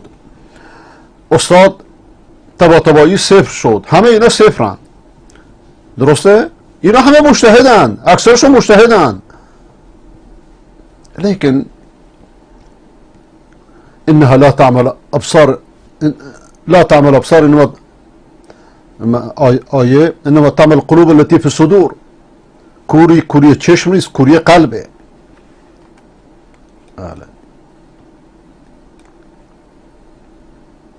آدم خیلی زیاد هست نوابغ با این کلیگویی ها که یه دونه اسمم نمیبره داره سر مردم شیره میباله. ها بزرگان علما که یکی و دو تا 100 تا هم نیستن، 1000 تا، یکیشون انیشتنه. نه چرا اسم نمیبرید؟ بی سواد. برقعی، البته برقویشون میگفتی غلط، برقعی در قم یه طایفه هستن، طایفه بزرگی هم به نام برقعی که البته بعد از 2 دقیقه آسمان ریسمان بافتن برگشت به برقعی هم هستن و فرهیختگان هم توشون زیاد هستن. این یه نفر یه مدت دچار انحراف شده، انحراف شده که تشیع رها کرده، انحراف شده که خرافات رها کرده، دچار انحراف شده که شرک رها کرده، دچار انحراف شده که به مذهب جدش امام رضا رفته. نه علامه بوده، نه عالم قابل توجه بوده، نه ازش اثری ما داریم که بگیم که این مثلا فرض کن که از علما بوده تو حوزه درس داده. خب این نشون میده که شما انسان بی سوادی هستید. این نشون میده که شما انسانی تحصیل کرده نیستید. اثرش رو الان من به شما نشون میدم انشاءالله. اثرش رو سوانح ایام رو ببین. درس داده مثلا نه. سوانح ایام همه مدارکش در آخر سوانح ایام ذکر شده که چطور بزرگترین علمای شیعه براش تزکیه نوشتند وقتی که شیعه بوده. آقا بزرگ تهرانی یکیشون، اجازه ابن میرزا خلیل سامرایی 2، آیت الله تقی خمساری،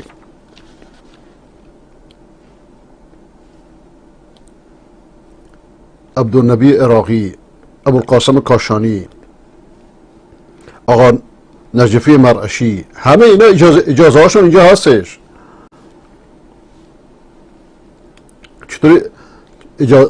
چطوری مجتهدیشو اعلام کردن. همه اینها رو اینم آقای خویی، دستخط آقای خویی، اینم فتوا آیت الله شریعت مداری راجع برقعی. این قبل از اینکه مسجد 6000 امضا جمع کنه مسجدشو بگیره. ببخشید من یادم رفته بود که تصویر رو خودم بذارم.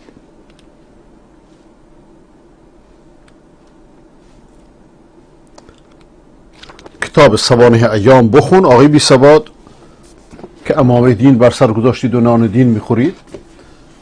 بعد با سواد حرف بزن. عیبه که انسان در موضوعی که جاهل حرف بزنه، در موضوعی که انسان نمیشناسه حرف بزنه. نه خیلی آدمی بوده مثل بقیه افراد، زمان دچار انحراف شده بعد هم برگشته. بعدم برگشته. و شما چرا اینقدر ناراحتی وقتی برگشته؟ چرا همه بهش فوش میدید؟ چرا همه ناسزا بهش میگید؟ چرا برگشتشو اعلام چیز نمی کنید؟ مدرکشو منتشر نمی کنید؟ دروغگو. حق و انصاف این بود که به علما مراجعه کنه و شبهاتش رو دفع بکنه. یه اشتباهی رخ داده و تمام شد. اما اگر اینجوری سر شیعیان کلاه میذارن از قضاوت بشه، دو طرف رو با هم مقایسه بکنید، بعد خواهید دید که آقا دو طرف پیشکشت وقت آثارشو بخون بعد بیا قضاوت کن. جاهلانه قضاوت نکن بی سواد. اینجا تقریبا صفره، ولی این ادعای هر مشنگ میتونه، هر مستی، هر لاتلوتی میتونه، هر فکری میتونه این ادعاها رو بکنه. ادعا کردن که آسونه که افرادی که از سایر ادیان مثلا از مسیحیت و سایر فرق اومدند و به این مکتب پیوستن و یا سایر فرق اسلامی با پولایی که مصرف کردید، با میلیون ها با 10 میلیون دلارهایی که در سراسر دنیا منتشر کردید، چند تا طلبه خریدید، انقدر زیاده که انسان به سادگی میفهمه که حق کجاست و همش کلیگویی، همش کلیگویی با مشت دروغ.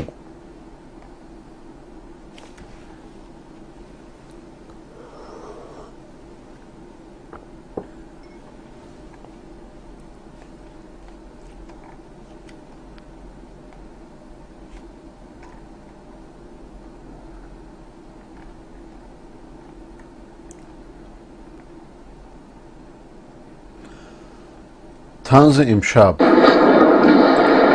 با رئیس شهربانی صحبت کردم، هر چی زودتر این مشکل برطرف بشه. شما با برادرها صحبت بکنید، ببینید چی کار میتونم بکنم. آقا قشنگ آجا با کفگیری اول شو به ما گفتن شما تو سوریه ترکیدی که کف کردم دیدمتون تگه بلا این برا شما این برا رد صلاحیت شدین؟ با رئیس شهربانی جلسه داشتم که چشمم به جمال شما افتاد. شما چه خطایی ازت سر زده که بردن اینجا؟ حالا ما یه چند تا پفک رفته بودیم مغازه چسبید به کف دستمون دیگه. مغازه آموشتبا خامنه‌ای. خدا حفظشون کنه. حاجی یه زوری بزن ببین یه کاری میتونی برای ما بکنی؟ نندازم ما رو بر دل پسر هاشمی رفسنجانی. تشریف داشته باشید ببینم چیکار میتونم بکنم. زورتو بزن آقا زورتو بزن ما پیرو به ولایتی.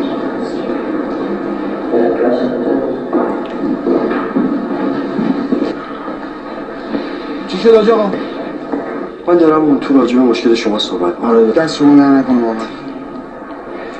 با اینکه فیلم‌های نامناسبی حملاتون بوده ولی دارم صحبت می‌کنم به واسطه سابقه خوبتون این بار از شما بگذرم. والا حاج آقا شما که میدونید ما تو حزب الله لبنان بودیم بعدش هم که رفتیم تو نشر آثار امام این فیلم‌ها مال همون موقع است. فقط شما باید یه قولی به من قول که همه چی هر قولی بهتون میگم قول میدم دیگه از ما تکولی نکنم صبر امام بدم. شما آدم خوبی هستی. خواسته یا ناخواسته یه گناهی مرتکب شدی. یه چند روزی و با بچه‌ها باش. شاید اینجوری راهتو پیدا کنی. والا حاج آقا ما با بچه‌ها بودیم اخراجمون کردن. برادرها اینا اینجا بود که قدم در مسیر امر به معروف و نهی از منکر گذاشتم. همینطور بده تو معتقدتون.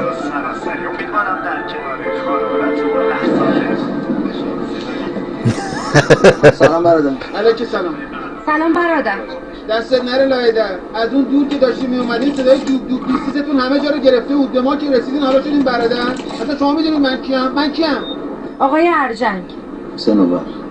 حجت الاسلام ارجنگ سنوبر. مدارک شناسایی.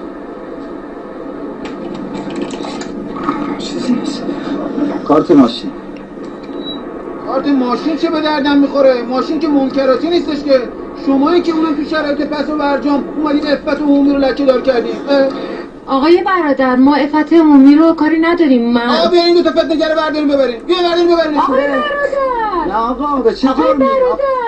من فقط دارم میرسونمشون میخوایم اوشین ببینیم با هم. اوشین؟ برنامه زلال احکام ول کردین رفتین دنبال اوشین؟ اصلا شما میدونید امروز چند ماه قمریه؟ آقای برادر 18 ذی‌حجه. با شما نبودم. تو بگو. گفتن دیگه 18 ذی‌حجه. 18 ذی‌حجه؟ آقا بیا بردم ببرشون. هیچ. ما اینا رو گرفتیم. فرداش معلوم شد این پسر بزرگه آیت الله مکارم شیرازی بوده. داداش همونه که به خاطرش از مدرسه اخراج شدن. اینجا بود که ما رو از گشت ارشاد انداختن بیرون. دوباره دلم میخواد بخوابم.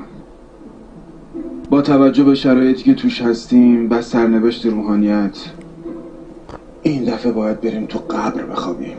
تو قبر.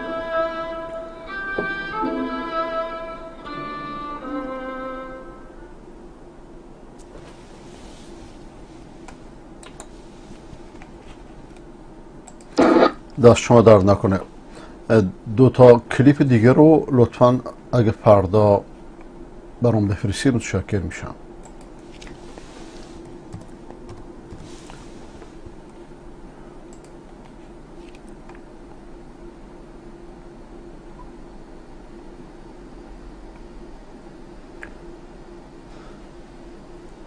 حضرت عیسی دعوت به کربلای پیش حضرت حسین. بفرمایید. عیسی رو آوردن. هر دم از این باغ بری میرسد، تازه تر از تازه تری میرسد. عجب مذهبیه که هرچی بدعت و ضلالت و گمراهی در همه ادیان وجود داره اینا در خودشون جمعش کردن.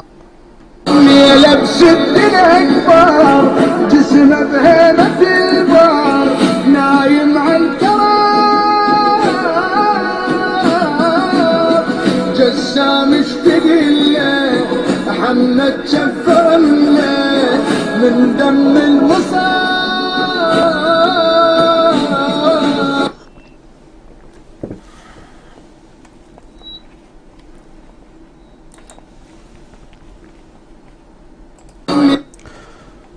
خب دوستان، مطالب خیلی زیاده و انشاءالله میذاریمشون برای فردا. همه شما رو به خدای بزرگ میسپارم. شب روزتون بخیر هر جا که هستید. السلام علیکم و رحمت الله و برکاته.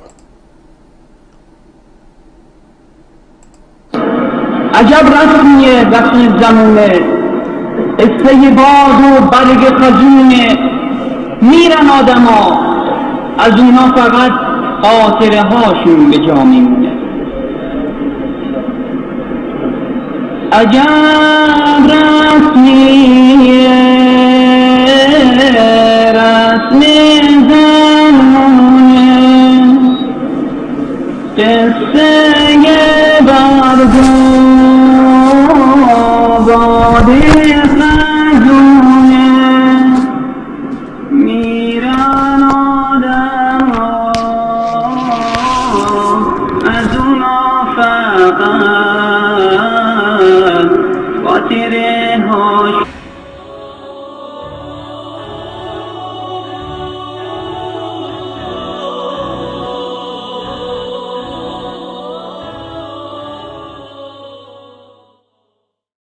در کنار معجزات کلامی قرآن که محمد صلی الله علیه و آله به واسطه آن مشرکان را به مبارزه طلبید و از آنها خواست که یک آیه مانند آن بیاورند و آنها نتوانستند، قرآن کریم در برگیرنده معجزات علمی زیادی است که خداوند برای حضرت محمد آنها را بیش از 1000 سال پیش آشکار کرد.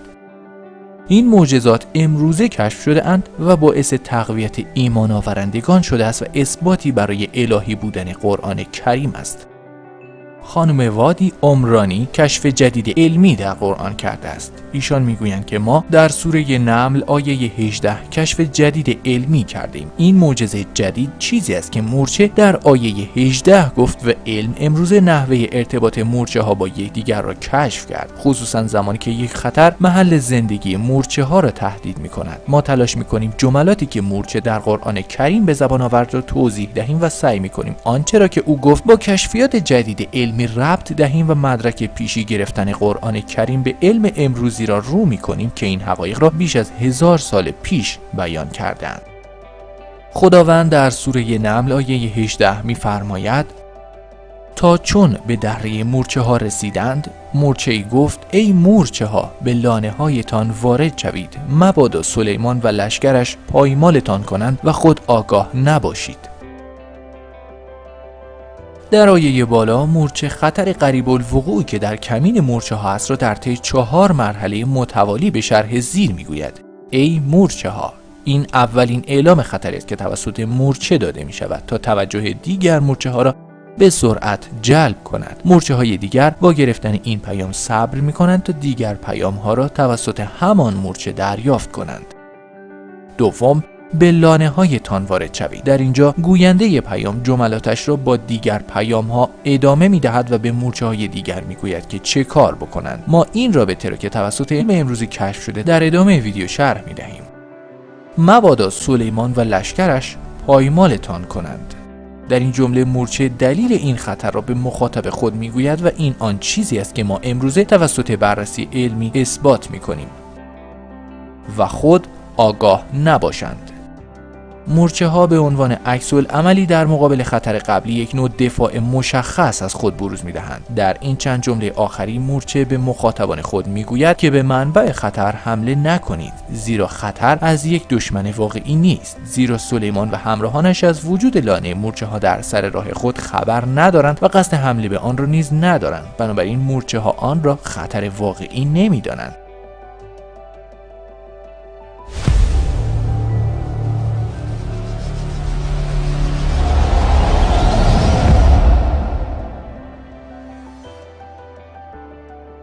در کلمات آخر مورچه پیامرسان همراهانش را از رسیدن سلیمان باخبر کرد و این چیزی است که ما به صورت علمی و از طریق بررسی رمزهای شیمیایی ارتباطی مورچه ها توضیح می دهیم.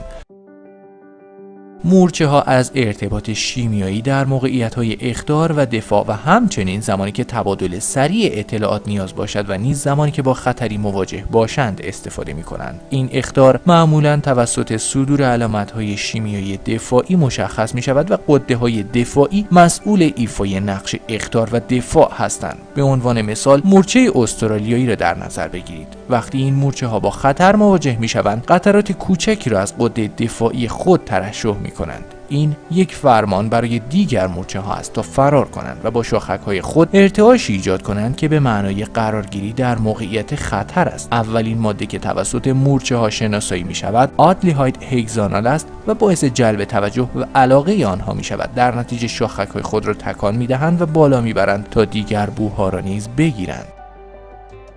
وقتی آنها هگزانول را دریافت می‌کنند، موقعیت خطر به خود می‌گیرند و در تمامی جهت‌ها می‌دوند تا منبع مشکل را پیدا کنند. زمانی که آن دکانون دریافت کنند، مورچه ها را به سمت منبع خطر میبرد و آنها را تحریک میکند تا تمام اشیاء خارجی را گاز بگیرند. سپس در نهایت وقتی که به هدف نزدیک میشوند، بوتیلوکتنال را تشخیص میدهند که پرخاشگری و آمادگی آنها را برای قربانی کردن خود افزایش میدهد. ارتباط شیمیایی مهمترین روش ارتباط در زمان خطر و گزارش دادن این خطر است. در این فرایند مورچه ها انواع مختلف این مواد که هر کدام رمز متفاوتی دارند و بیانگر نوع خاصی از صحبت کردن هستند را استفاده میکنند.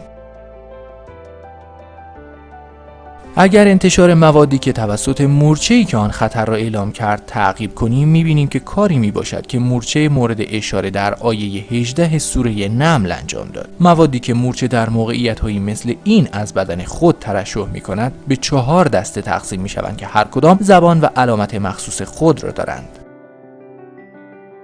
مراحل پی در پی عکس‌العمل مورچه‌ها. لالدهید هگزانال اولین مایع شیمیایی است که مورچه در صورت احساس خطر از خود ترشح می‌کند و آن را می‌توان به عنوان آژیر خطر دانست. مورچه ها با دریافت این ماده شروع به جمع شدن در یک نقطه می‌کنند و منتظر رسیدن بقیه علامت‌ها می‌شوند و این شبیه اولین مرحله‌ای است که توسط مورچه در جمله ای مورچه ها گفته شد. سپس مورچه دوم ماده شیمیایی هگزانول را ترشح می‌کند. با دریافت این ماده مورچه ها شروع به دویدن در تمامی جهت‌ها می‌کنند تا منبع این ماده را پیدا کنند. مورچه که ماده شیمیایی را ترشح می‌کند باید مسیری را که بقیه مورچه ها باید از آن کنار بروند را معین می‌کنند و این کاری است که مورچه حضرت سلیمان انجام داد و از بقیه مورچه ها خواست که وارد لانه‌هایشان بشوند و گفت به لانه‌هایتان بروید و این دستوری از گوینده است و به بقیه میگوید که به طرف لانه‌هایشان بروند. بنابراین باید مسیر را مشخص کرده باشند و این شبیه هدایت مورچه ها می باشد. آندیکانون سومین ماده است که مورچه ترشح می کند. این ماده نشان دهنده عامل خطر است و چیزی که مورچه در سومین عبارت گفت مبادا سلیمان و لشکرش پایمالتان کنند. می بینید که چقدر مطابقت و سازگاری دارد. در مرحله 4 مورچه اخطار دهنده ماده شیمیایی مخصوصی را ترشح می کند که بوتیلوکتنال نام دارد. توسط این ماده گوینده دستور دفاع می دهد و نوع دفاع را تعیین می کند. بنابراین در عبارت آخر می گوید و خود آگاه نباشند. با این کار مورچه از وارد شدن بقیه مورچه ها به مرحله حمله جلوگیری می کند که می توانست منجر به مرگ شود. در اینجا حضرت سلیمان خنده از روی محبت و شکر میگوید، گویی که او این مورچه ها را آرام کرده است و اینکه او به مورچه ها گفته است که لازم نیست نگران باشند و آن حضرت آنها را دیده است و با آنها مهربان می باشد و به آنها صدمه‌ای نمی‌رسانند.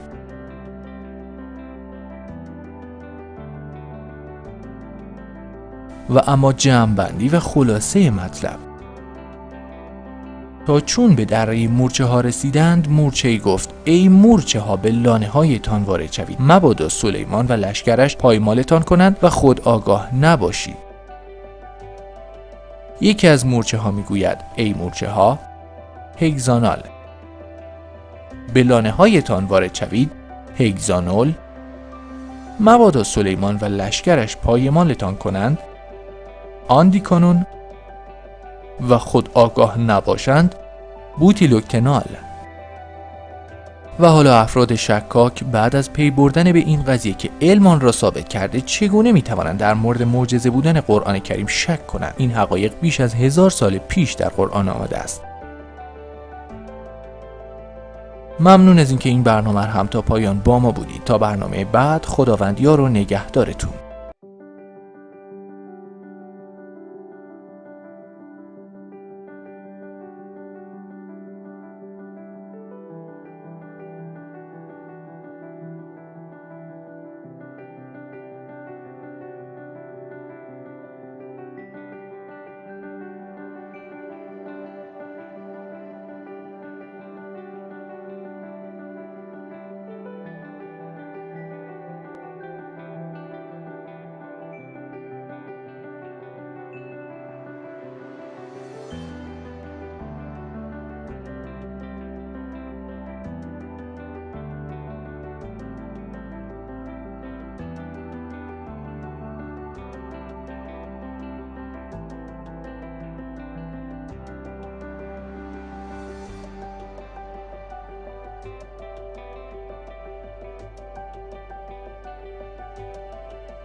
نفس نمیتونست بکشه، لذا درخواست کرد علی جان میشه کارهای بیرون منزل رو سبک کنید، خودتون امور من رو عهده‌دار بشید. امیرالمؤمنین کارهای فاطمه رو به عهده گرفته بود. وارد شدن امیرالمؤمنین بر فاطمه شون، دیدن فاطمه الحمدلله از بستر برخاسته، به امور خانه رسیدگی کرده، عزیزانشو شستشو داده. حالا تعبیر از من حالا ببینید اومده لباس بچه‌هاشو عوض کرده، بدن فرزندانش رو شسته، خونه رو مرتب کرده. ولی میگه بیا خونه. هدف چیه؟ تحریک مردمه. فکر نها مثل ما دیدی برای حضرت عمر، آقای شهادت حضرت عمر از خانه بیرون آمد، پا بیرون گذاشت، بعد رفت به سمت محراب، اونجا در محراب ایستاد، اون خنجر کشید، بعد خنجر زد، بعد خون بیرون ریخت. نه، حضرت عمر در محراب نماز صبح حمله بهش کردن، شهید شد. تمام شد. آقا میخوای گریه بکن، میخوای گریه نکن، تمام شد. حضرت عثمان، آقا شورشیان ریختن تو خونش، سر قرآن شهیدش کردن. آقا میخوای گریه بکن، میخوای گریه نکن. ولی بدنش شستی. علی جان میتونی کار خون رو انجام بدی، علی وظیفه‌ش کار خون رو انجام بده.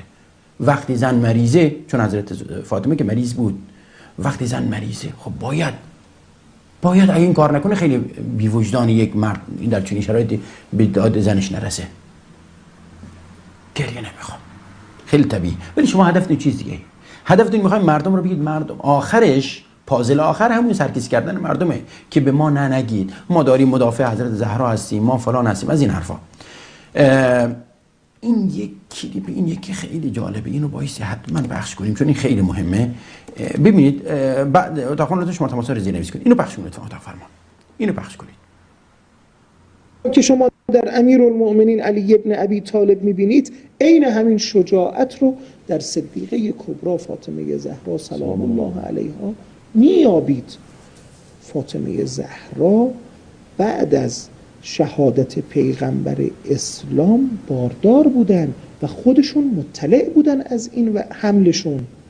زنی که بارداره، شما مستحضر هستید، زنی که بارداره به اصطلاح ما میگن حامل شیشه است، شیشه برداشته، بار شیشه داره، لذا میخواد بخوابه، با کمال دقت میخوابه، میخواد در نیمه شب از این پهلو به آقا حضرت علی این اطلاعات شما را نداشت. حضرت علی نمیدونست که این بار زن حامل بار شیشه دستشه. چی میگه؟ شیشه دستشه، بار شیشه دستشه، چیزی میگفتید بار شیشه دستشه. آقا فرستاد مرد نامحرم برو در باز کن بیزن.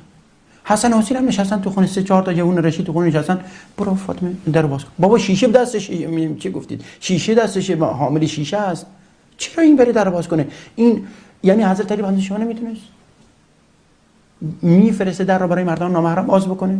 حالا ادامهشو ببینید، ادامهشو بخشون لطفا. اون پهلو برگرده، بلند میشه، میشینه و پهلو رو عوض میکنه. تمام سکنات و حرکات او با دقت انجام میشه، اما میبینید با تمام این خصوصیات فاطمه زهرا سلام الله علیها پشت در میان و فاطمه زهرا میدانستند که چه کسانی پشت در هستند. تمام وقایع برای فاطمه زهرا همچون روز روشن بود، در عین حال میرود و شجاعانه از مکتب مبین اسلام دفاع میکند که همانا دفاع از امیرالمؤمنین علی ابن ابی طالب. حالا فهمیدید همون حفظ کیان اسلام چی بود؟ هی ما فکر میکردیم این کیان اسلام چیه؟ کیان اسلام همین علی بود، دفاع از کیان اسلام که علی بود. باور کنید علی به نظر من قبل از این حادثه ترجیح میداد بمیره ولی این اتفاق رو نشنوه، زنش بیاد ازش دفاع کنه، زنش خودش رو به کشتن بده به خاطری که از علی دفاع کنه. بعدم زن حامله که شیشه دستشه، حامل شیشه هست چی میگن، بعدم میدونن پشت در چه کسی هستن. من نمیدونم این بازی خال خرسه هم حدی داره. چطور ممکنه؟ من نمیدونم خدای من. علی جان چطور تونستی این زن حامله رو بفرستی درباره نام؟ اون زن حامله هم داره میدونه برای دفاع از اسلام داره میگه، دفاع از علی. هر وقت اسلام یعنی علی. وقتی علی هم میگه دفاع نکرد منظور از به خاطر خودش، میگه به خاطر حفظ اسلام علی چیزی نگفت، منظور خودش بود دیگه، چون الان یا ثابت شد که حضرت فاطمه به خاطر علی که اسلام بود دفاع نکرد، خودشو بکشتن داد. بعدم علم غیب هم داشت، میدونی که مردان اومدن. همه این موارد به نظر شما یکی از این موارد همین یکی، یعنی شما اگر در بحث شهادت حضرت فاطمه 40 مورد رو ریز بگیرید، یکی از همین 40 تاش کافیه برای دروغ بودن این حادثه، که نیازی نیست هر 40 تا کنار هم قرار بدید.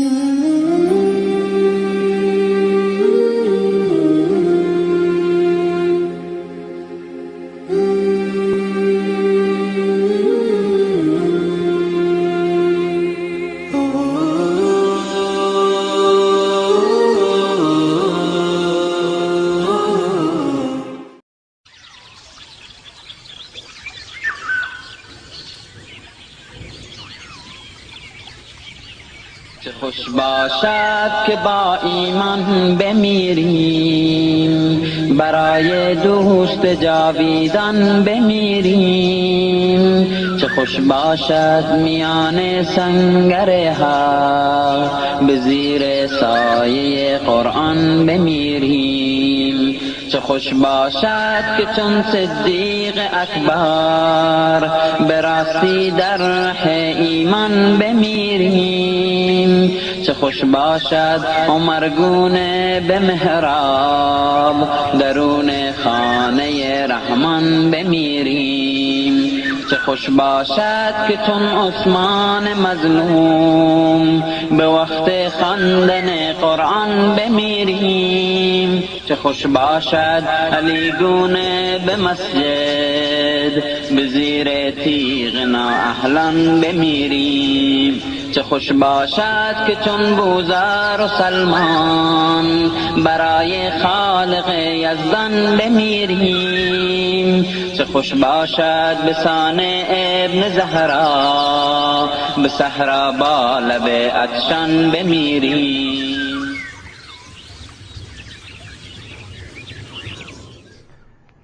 بحث ما در رابطه با عقیده صحیح اهل سنت درباره مهدی موعود هست، درباره نزول سیدنا عیسی در آخر الزمان از آسمان به سرزمین دنیا صحبت کردیم.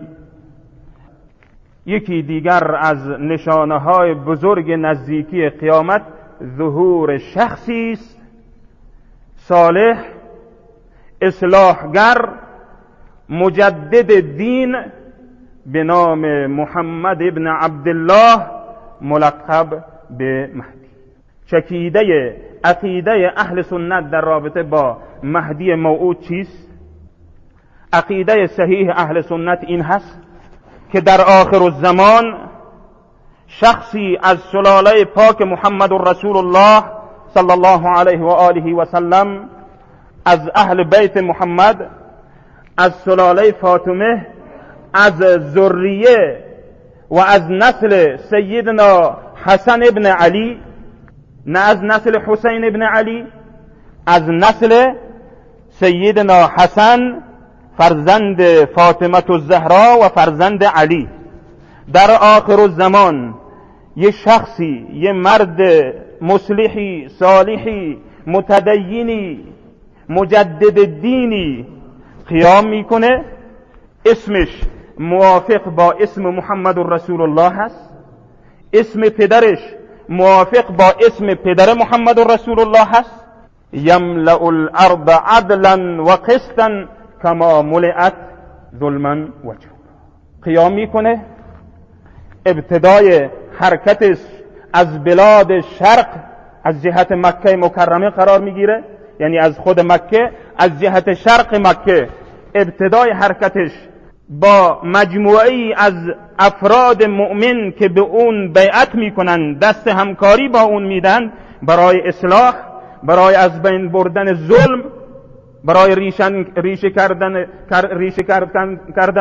تبعیض و جور، با اون بیعت میکنن، دست همکاری میدن. از جهت شرق حرکت شروع میشه و ولادت این شخص در مدینه منوره هست. تا 40 سالگی در میان مردم زندگی میکنه، همه اونو میشناسن. ایشون اسمش محمد هست، فرزند عبدالله هست، سید هست، از نسل محمد رسول الله هست، از فرزندان حسن مجتبی هست، همه اونو میشناسن. شخصی عادل، شخصی پرهیزگار، مصلح، صالح. اما تا 40 سالگی مردم اونو به عنوان این که این همون مهدی موعود باشه نمیشناسن. زمانی که خداوند متعال موعد قیامشو میرسونه، رسول گرامی اسلام میفرماید یصلحه الله فی لیله، خداوند متعال در یک شب اونو اصلاح میکنه، آماده برای قیام میکنه. یعنی قبل از اون آمادگی نداره، قبل از اون صلاحیت اینو نداره. در یک شب، اون زمانی که نزدیک به قیامش میشه، خداوند متعال در خلال یک شب صلاحیت این امر بزرگو که به عنوان یک مجدد وارد اجتماع بشه، اجتماعی که پر از ظلم و جور و کفر هست، پر از شرک هست، بیاد اونجا قیام بکنه و با سختی بسیار شدیدی، با درگیری های بسیار شدیدی بتونه ظلم و از بین ببره. قتل، کشتار پیش میاد، درگیری پیش میاد، اما نهایتش پیروزی از آن مهدی و لشکر مؤمنش میشه. 7، 8 الی 9 سال خلافت میکنه. در این خلال 8 الی 9 سال خداوند متعال برکات آسمانی، برکات زمینیشو همه برای انسانها بیرون میکنه. باران نازل میشه، زمین انواع و اقسام کشتزارشو بیرون میکنه، مال و ثروت به اندازه زیاد میشه که انسانها از مال و ثروت بی نیاز میشن. همونطوری که در هفته گذشته خوندیم که در زمان سیدنا عیسی همین زمان هست، یک زمان هست، هیچ فرقی نمیکنه. زمان همون یک زمان هست که 3 علامت بزرگ در یک زمان از علامتهای بزرگ قرب ساعت ظاهر میشن. اولش مهدی موعود، دومش نزول عیسی، سومش دجال و قتل دجال به وسیله سیدنا عیسی و با همکاری مهدی موعود. این چکیده عقیده اهل سنت هست درباره مهدی که ذکرشو شما شنیدید. حالا به این نقطه اشاره بکنم عزیزان محترم که در درسهای همیشگی خودم و خطبه های همیشگی خودم وقتی که بحث از رجال نامی تاریخ به میان اومده، من به این قضیه اشاره کردم که متاسفانه در طول تاریخ بشریت، نه تنها در طول تاریخ اسلام بلکه در طول تاریخ بشریت، انسانهای والا، مردان نامی تاریخ به وسیله طرفداران جاهلشون مورد افراط قرار گرفتن و به وسیله مخالفانشون مورد تفرید قرار گرفتن. یعنی قضیه افراط و تفرید یه چیزی هست که در زندگی و تاریخ همه رجال نامی تاریخ به وسیله انسانها دیده شد و مهدی موعود هم از این قاعده مستثنا نشد و نیست. در رابطه با علی اگر خاطرتون باشه، در رابطه با حسین اگر خاطرتون باشه، در رابطه با محمد رسول الله اگر به خاطرتون باشه، گفتیم انسانهایی در معرض افراط و تفرید قرار گرفت. گروهی تا به امروز در حق رسول الله به اندازه افراط میکنه که از مقام انسانیت محمد رسول الله رو بالا بردن، گفتن اصلا وجود رسول الله وجود انسانی نیست بلکه خلقتش از نور هست. و گروهی برعکس این تفرید کردن به اندازه‌ای که گفتن هیچ فرقی بین محمد رسول الله و سایر انسانها نیست. اینها افراطها و تفریطها بودن که همه رجال نامی تاریخ به وسیله انسانها در معرض این دو قضیه قرار گرفتن. مهدی هم همین قضیه رو عزیزان محترم داره، همین حالت رو داره.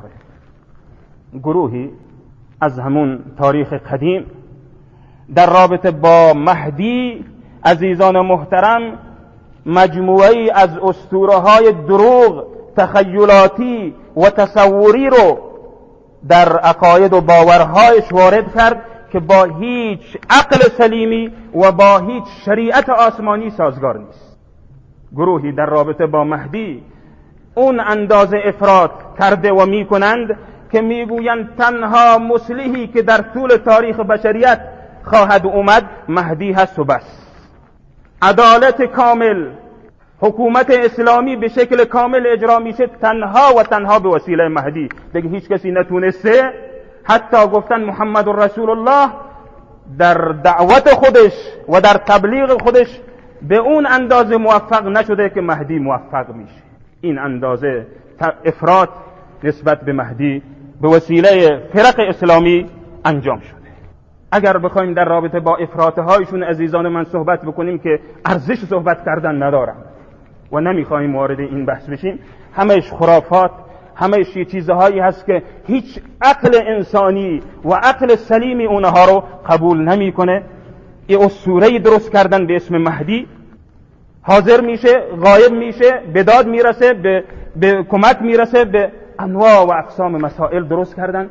این از افراطها هست که نسبت به مهدی عزیزان من در تاریخ انسانیت و در تاریخ اسلام به وجود اومد.